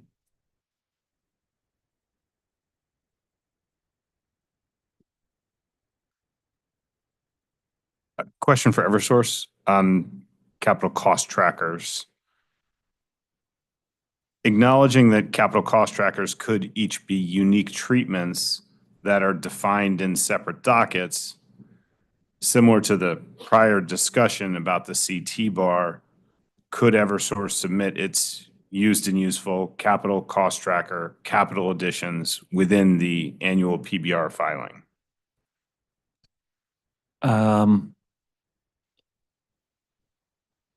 So I guess this is imagining that there's a separate capital tracker for some targeted investment that is treated outside of the CT bar, could we file the documentation with the CT bar? I don't see why not. If it's in a September timeframe, then we're talking about capital additions for, say, the prior calendar year, then I would expect that we'd have final accounting information and be able to pull together our closing reports for anything placed in service in the year, prior. So if it's I think I was using 1/1/27 rates effective for a filing in the fall of 2026, we'd be talking about additions through 2025. We would be able to do that for that timeframe, yes. Sure. Anyone else? Okay.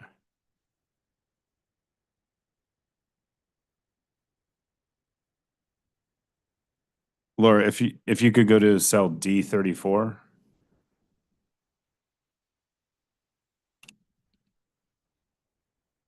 So this goes to OCC. I know you had touched on this before, and I just wanted to circle back to get some clarity on it. The RDM adjustment, are you referring to sort of the general RDM that happens every year now within the RAM, the rate adjustment mechanism, not the revenue adjustment mechanism, or maybe the revenue category exception? What's OCC thinking about the RDM adjustment here? That was a placeholder for the actual adjustment that happens, the revenue decoupling adjustment that happens within the rate adjustment mechanism proceeding in the RAM. But again, we're not suggesting that should come out of the RAM, where we were just, that's given that the RDM has been a subject of this proceeding and is envisioned as being part of the multi-year rate plan, we're just sort of trying to align it with the rest of what we're doing. But if the RAM continues to exist as it does now, we also see no reason necessarily to shift it from the RAM process that happens now to some other place. So we're agnostic to it. We just wanted to add it here since it's been part of the conversation about PBR. Thank you. Anyone else?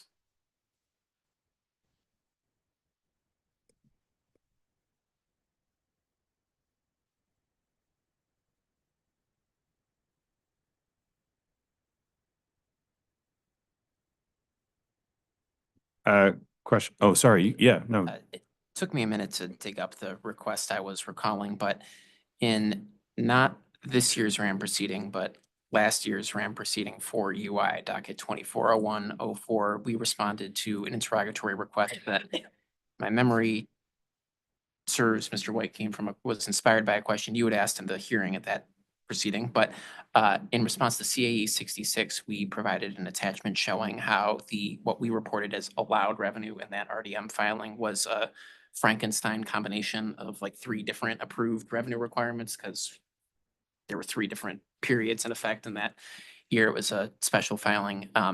You could see attachments like that when playing large roles in future RDM filings for UI if we have calendar year rate, or if we have rate years that do not align with calendar years. You could see a lot of RDM targets calculated in a manner similar to what we provided as CAE 66 UI attachment 1 in docket 240104. Okay, so just putting this in my own words, it's potentially more complicated. Using a rate year based on. It's more complicated in the sense that there's an extra calculation, but you'll see in the attachment, the calculation is a relatively simple one by rate making standards. Okay, thank you. Anyone? Okay.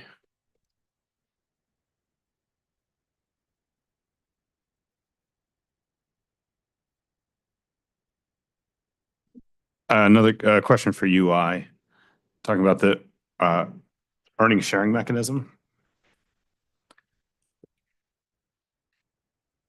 Is the current earnings sharing mechanism dependent on completing your annual audit?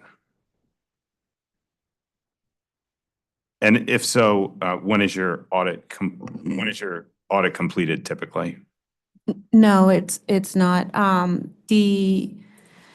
There's a few different audits that Avangrid as a whole goes through. and the earning sharing mechanism that we need to file It's like early March. is early March, at which point the Avangrid financial statements have been completed and audited. The UI financial statements are still finalizing completion. I expect that the UI FERC Form 1 will be filed on April 18th, and that the financial statements should follow that same timeframe. But we've already filed the earnings sharing calculation for UI for this year, for 2024, but we have not yet issued the UI standalone financial statements or the UI audited FERC form. On an annual cycle, when is the earliest that you could commit to reporting the ESM? Within the time frame that we currently do. Anything earlier would be at risk of, so what happens with the year-end closing is you'll close the books, and then you'll go through your controls. So there's two different suites of controls. There's preventative controls, and then there's detective controls. And you don't want all of your controls to fall into one of those two buckets because you only have so many resources doing that.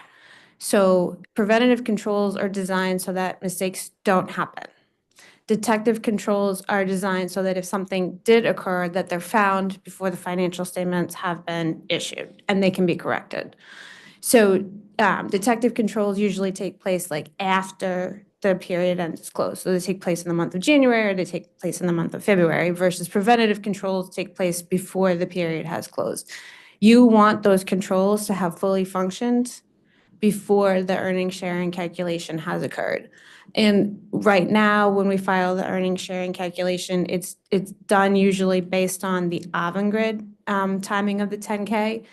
At that point, the UI financials themselves have not been audited, but the auditors have been in reviewing Avangrid as a whole, which contains UI. So they've been looking at UI, they've been sampling UI. So say they'll do a test for accounts payable. They're going to pick 100 samples, 10 of them might be UI, 15 might be UI, but they've gone through and sense checked everything, where if there's a major issue, they would have identified it.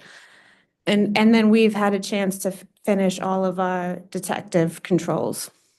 And that's when we filed the earnings sharing calc. So pushing it up any earlier would put at risk the accuracy of the earnings sharing calculation.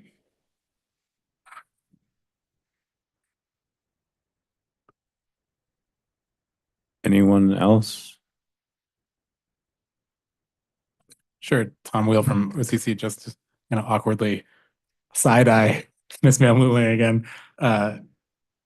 Do you mean the timeline would be like late February, early March, which is like when okay.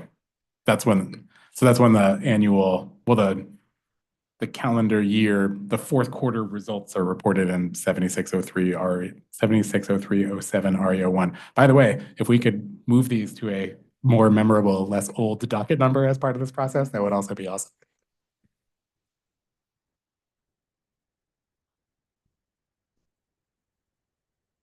Moving on to the next question. Question for Eversource, again, on the earnings sharing mechanism. Could the timing of the ESM be moved to tie to a rate year instead of a calendar year?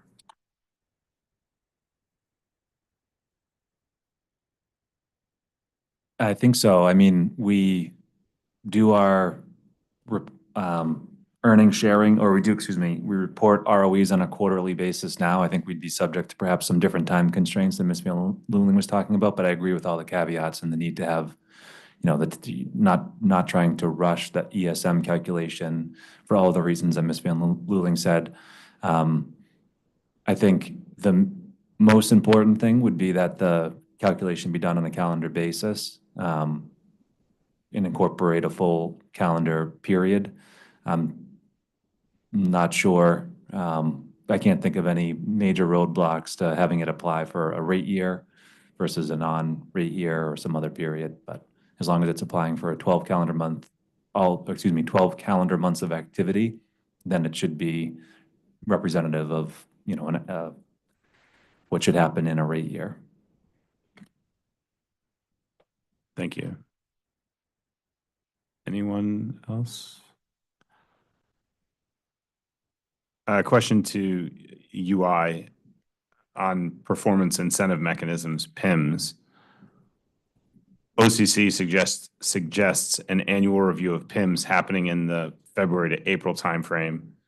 Does the company have a view on PIMS with respect to their timing within the 4 years of an MRP?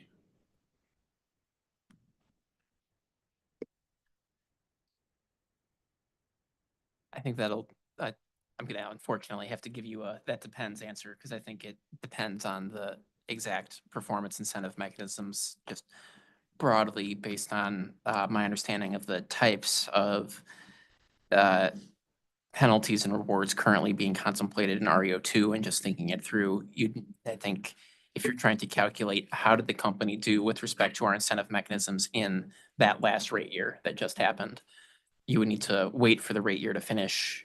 You would need the utility to have some amount of time to compute its performance with respect to those metrics, and how much time that is, I think, will depend on exactly what the metrics in question are and what sort of data has to be gathered and analyzed. And then we would have to make a filing. So I think you reference some specific dates or months within the year, and obviously that will depend on when the rate year is and whether that makes sense or not.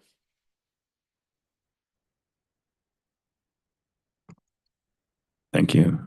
Anyone else? The question was on would the timing for the PIMS.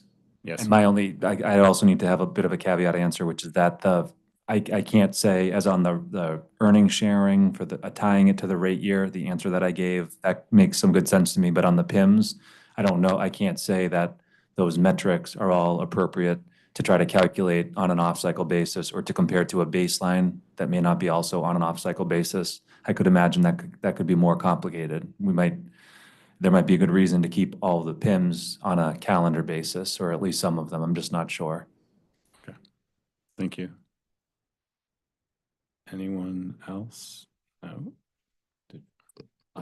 Just a follow-up, connecting to a conversation that we had last week. There was some discussion about regulatory lag and where and how that looks in this proposed PBR framework as described in the revised straw proposal. And Attorney Wheel in particular, I'm wondering if the way in which the annual filing or filings could potentially be structured, is this a place where even if where everything may have different, PIMS might have a different timeline from the CT bar reconciliation versus what's here on the RDM, but for administrative efficiency, might it be suitable to line them up as best you can, and then so that most things are happening within one adjustment, and thereby also creating potentially some regulatory lag where information might have been available a little bit sooner, but for administrative efficiency and to in the spirit of a reasonable amount of regulatory lag, these things could be deferred to a certain single point in time to look at any nature of or any number of adjustments altogether. So that was a very long question, but I want to bring that concept back into the annual filing and the extent to which that is accounted for in OCC's thinking. Sure. Tom Wheel for OCC. I think the devil's in the details. I think that if we were to design a rate structure for the company to never incur any loss as a result of regulatory lag, but also encompass all of the elements that we're talking about here, you would have to have an unreasonable number of rate adjustments, and even then, I don't think there's always going to be some time gap between when the data you're looking at is available, the amount of time necessary to review it, and then a rate adjustment. You're never, in a world that requires regulation, you're never going to have a perfect solution where you can, adjust rates at the very same second that the, most recent information is available. So I think it's a matter of degree. I do think that it's possible to do that. I think that I think maybe even, I won't speak for them, I'm sure they'll speak for themselves in a moment, but I think maybe even the companies would agree that there's some, there's some level of flexibility, again, if we're talking about the gap in time between the most recent available information and allowing for enough time for that information to be reviewed and then an appropriate adjustment after that. So yeah, it makes sense to me. That being said, I do also, I heard what both companies just said about PIMs, and I think it does make sense. I can imagine scenarios where if a PIM is structured using something like a 5-year rolling average, if that 5-year average isn't captured on like a rate year basis, whatever the rate year is by the time this goes into place, I could see reasons why it might why certain things maybe aren't going to be able to align perfectly with other things. But maybe if the question is that misalignment kind of okay, as long as in the spirit of trying to balance administrative efficiency with accuracy, I think it can be. Thank you. Thank you.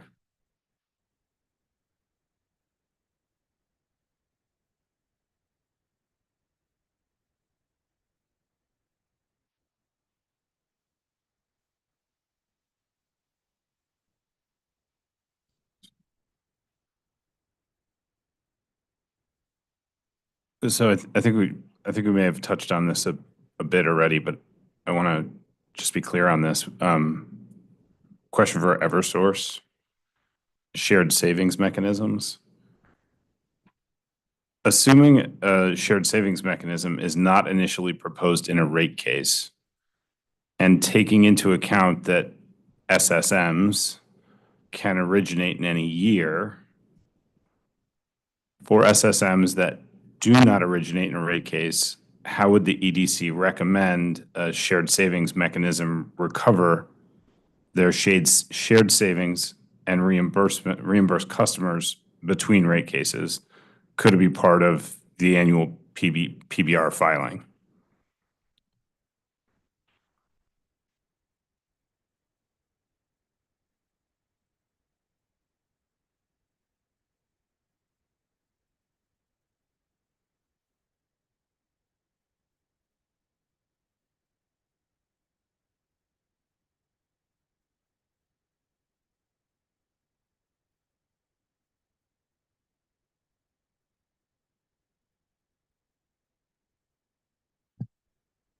So just to restate the question, I think you're asking for the PIM, that is the shared savings for the non-wire solutions. If that were to move forward and there's a project that results in, a shared savings such that the company would be collecting some portion of the quantified savings, how would you effectuate that in rates? Yeah. Yes, I'll just add a little bit to it. I could see, I don't know what will happen in the future, obviously, but IES could be impacted by this in some way, if anything gets scaled, if any projects get scaled. So there's different pathways to get to this question, I think, is my point, beyond just RE07, which I think is what you just mentioned. Okay.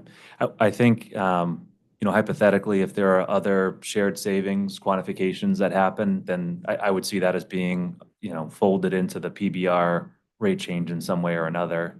I think that's perfectly reasonable. Thank you. UI? Yeah, I had read this part of the revised straw proposal to suggest that the shared saving mechanisms would be effectively another PIM. And so with that understanding, I'd agree with Mr. Horton that I would have no issue with incorporating it into the collection of performance incentive mechanisms that are used to adjust rates. And I mentioned, I had raised a few minutes ago, bless you, about how some PIMs might be more complicated than others to calculate. You could see the first time this calculation is undertaken, that is a more involved undertaking, and potentially it gets more, regimented and ironed out over time thereafter. Thank you. Anyone else? Thank you.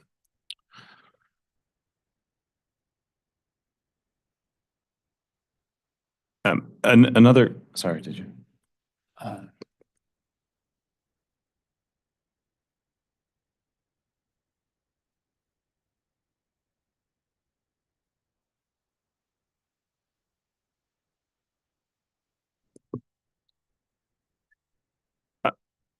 A question for OCC about going in rates.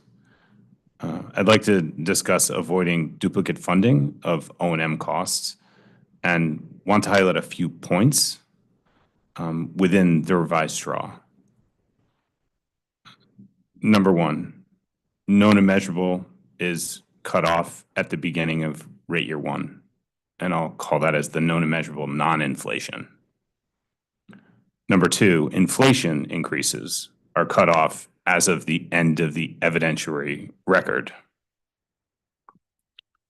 Number three, the difference between 1 and 2 is approximately 3 months.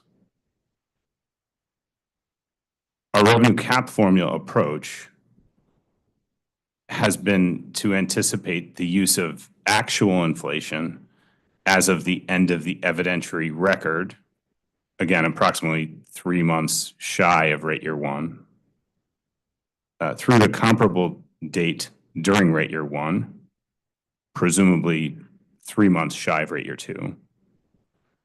This actual inflation would be used in the rev cap formula to derive the amount of revenue permitted in rate year two, and so on and so forth for the subsequent years.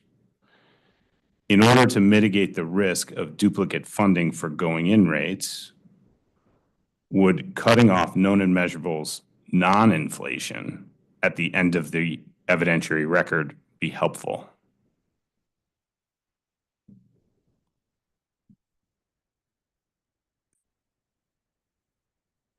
Yeah, I mean, I think it makes sense to use the same standard for inflationary adjustments to the historic test year, which I'll call, I just made that up as compared to the I factor inflation. I think it makes sense to use the same standard for those as for known and measurable adjustments to the historic test year. Yeah, and just reiterating the point we've made, which I think is captured by the revised straw proposal, which is that there shouldn't ever be a circumstance from our perspective where a known and measurable, like where a historic test year cost is inflated, is adjusted by a known and measurable adjustment, and then also inflation applied to it.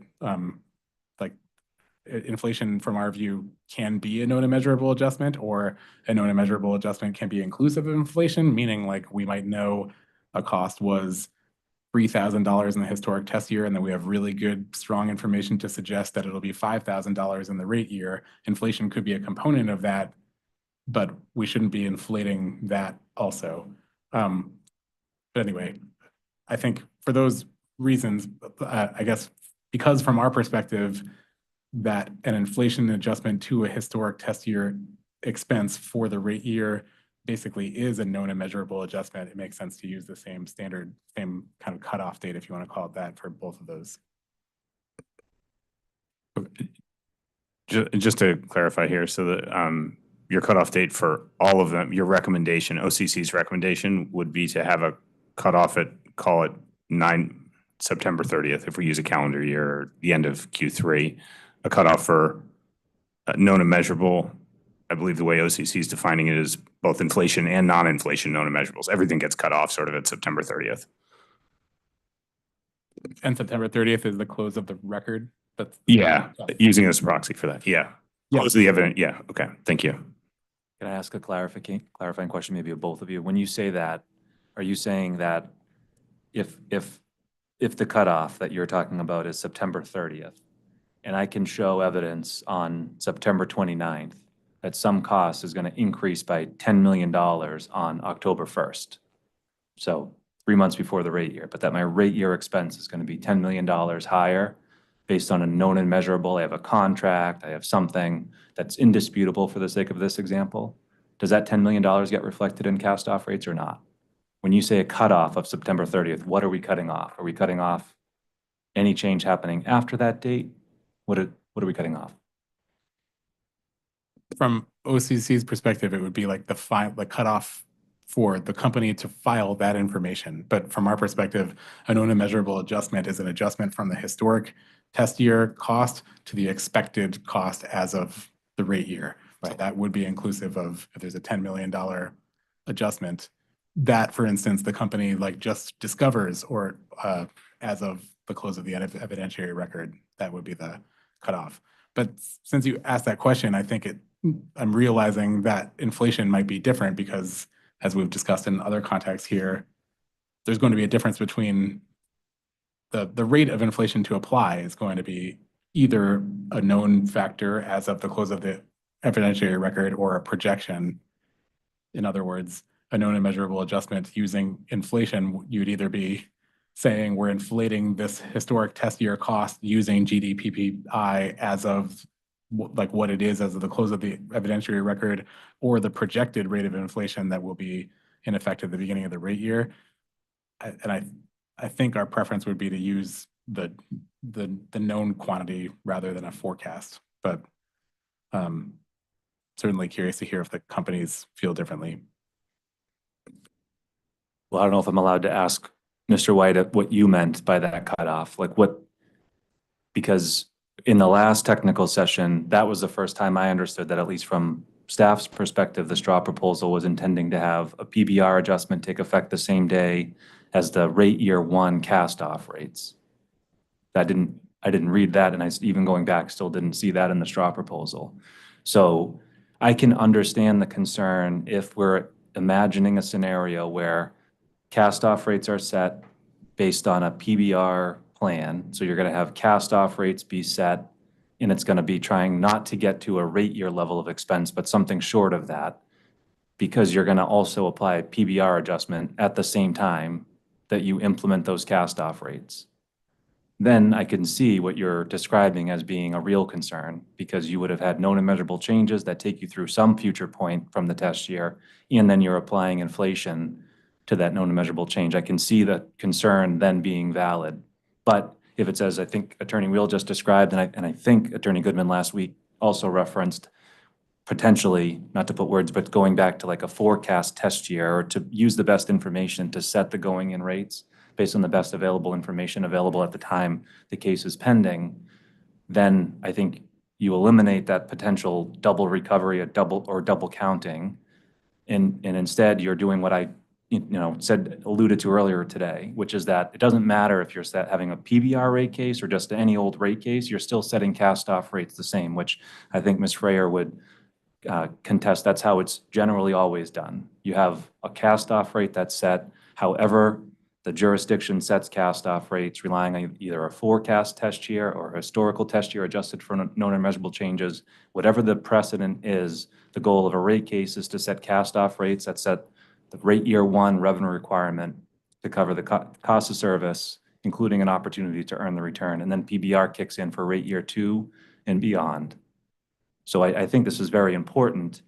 I think I agree with Attorney Wheel, and I think we're on the same page, the utilities, and I think Attorney Goodman also, which is that the rate case should be focused on litigating and arguing what the rate year cost of service should be. And it's our burden of proof to demonstrate that any change to test year levels, whether it's because it's subject to inflation or subject to a known and measurable change, and I use the September 29th as an example, obviously realizing we can't just drop a $10 million adjustment on the last day and not expect to get pushback on that. But my point is just, if we know the change that's going to happen in the rate year, up or down, then the rate case process should account for that. And then you wouldn't have this concern, because the cast off rates are just going to be set based on whatever the evidentiary record says the rate year cost of service should be. I think it becomes really confusing and potentially double counting when you try to have the PBR rate change happen on the same day as the base rate change, because now any post-test year adjustment, if it's both adjusted for a known and measurable and then hit up with inflation or the I minus X factor, on rate year one, the same time you're setting cast-off rates, I think I'm going to have a really hard time arguing I'm not double counting in some way, because I've tried to get post-test year adjustments through the rate year. The post-test year adjustments are all to reflect what's going to happen in the rate year. It's not what's going to happen by September 30th of the year after the test year. It's to try to get me to the rate year. So once I do that and then apply inflation to it, I think I'm double counting, most likely. Okay, thank you for that. I think, did you have more questions on the timing here? No. Okay. I think that gets us to the end of the agenda, the questions that we had planned to add the timing discussion on. So with that, I'll just ask before we get to adjourning if there are any other topics related to any of the revenue adjustment mechanisms that any party would like to comment on, someone else's written comments, or that you did not have the opportunity to raise in your own written comments that you'd like to bring to the group's attention and discussion today.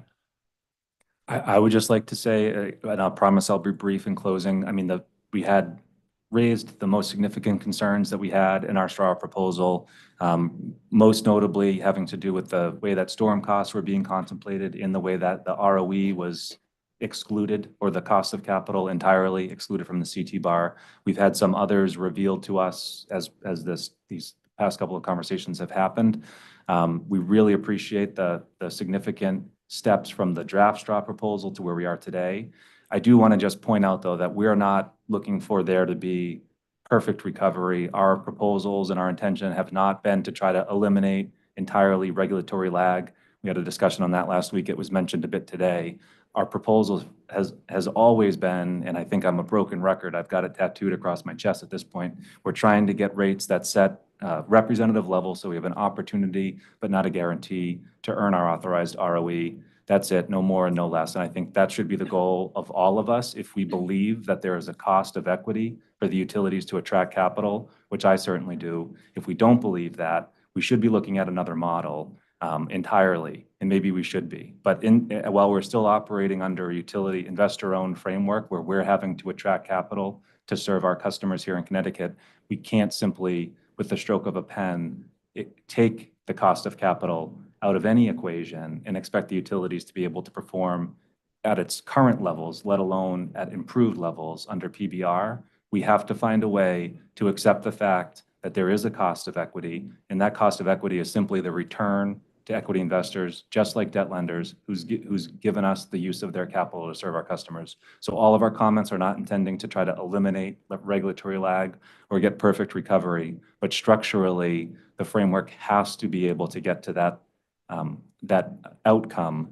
so that we're able to cover our costs, because dollars in equals services out. If our revenues don't cover our costs, we simply can't attract the capital that we need to, both from debt lenders or equity investors. So I did just want to make that point because we touched upon regulatory lag a bit before. We're not arguing that we need to have perfect, timely recovery with no risk. That's never come out of my mouth, and it never will. But we need to have a framework that provides the level of revenues that gets us to the end, as I said, with the opportunity, but not a guarantee, to earn our authorized ROE. That's all I have to say. Thank you. Thank you, Mr. Horton. Anyone else want to raise a comment that they did not have the chance to put in written comments, or comment on somebody else's comments that you haven't had a chance to do so yet on any of the revenue adjustment mechanism topics? Sure, Tom Wheel from OCC. I just want to follow up on the second to last thing Mr. Horton said, just for clarification, getting back to the double counting inflation factor. We also agree, it's been our understanding that the ARM, the I minus X, will not impact the revenue requirement until what I think of as rate year 2, so the second year of the multi-year rate plan. We also didn't understand this most recent straw proposal to incorporate, to adjust revenues for the CT bar until the second rate year, which I think was also at first how everyone else was reading it. It's now, I just wanted to clarify, our understanding now is that that's the only adjustment the only kind of PBR adjustment, perhaps other than the only multi-year rate plan PBR adjustment that would be affecting the first year, the rate year one. And I just wanted to say that to clarify that that's sort of where I was coming from on the comments I've made today. And also just in case it's helpful, our misunderstanding of the authority's intent with respect to the timing of the CT bar, I think also caused some confusion on our calendar. I think Mr. White maybe asked a question about the timing of the two different review cycles for the CT bar. Our calendar, I looked at it after I answered that question, was created with the understanding that the CT bar wouldn't be going into effect until the second rate year. So since if the authority prefers for the CT bar for revenue to be adjusted for incremental capital investments as of day one of rate year one, then that initial review of the CT bar should take place in the rate case as opposed to like 4 months into the rate year, which I think is what our calendar said. I think that's all I have. Thank you. Thank you, Attorney Wheel. All right. Then with that, I think we are, we've covered the agenda for today. I'll just note in terms of next steps that there may be some potential additional discovery based on today's discussion to come out. And then please stay tuned for the docket for that and any other changes. And currently the next docket milestone in the schedule is listed as briefs being due tentatively May 6th. So with that, commissioners, that's all that we have. So can adjourn.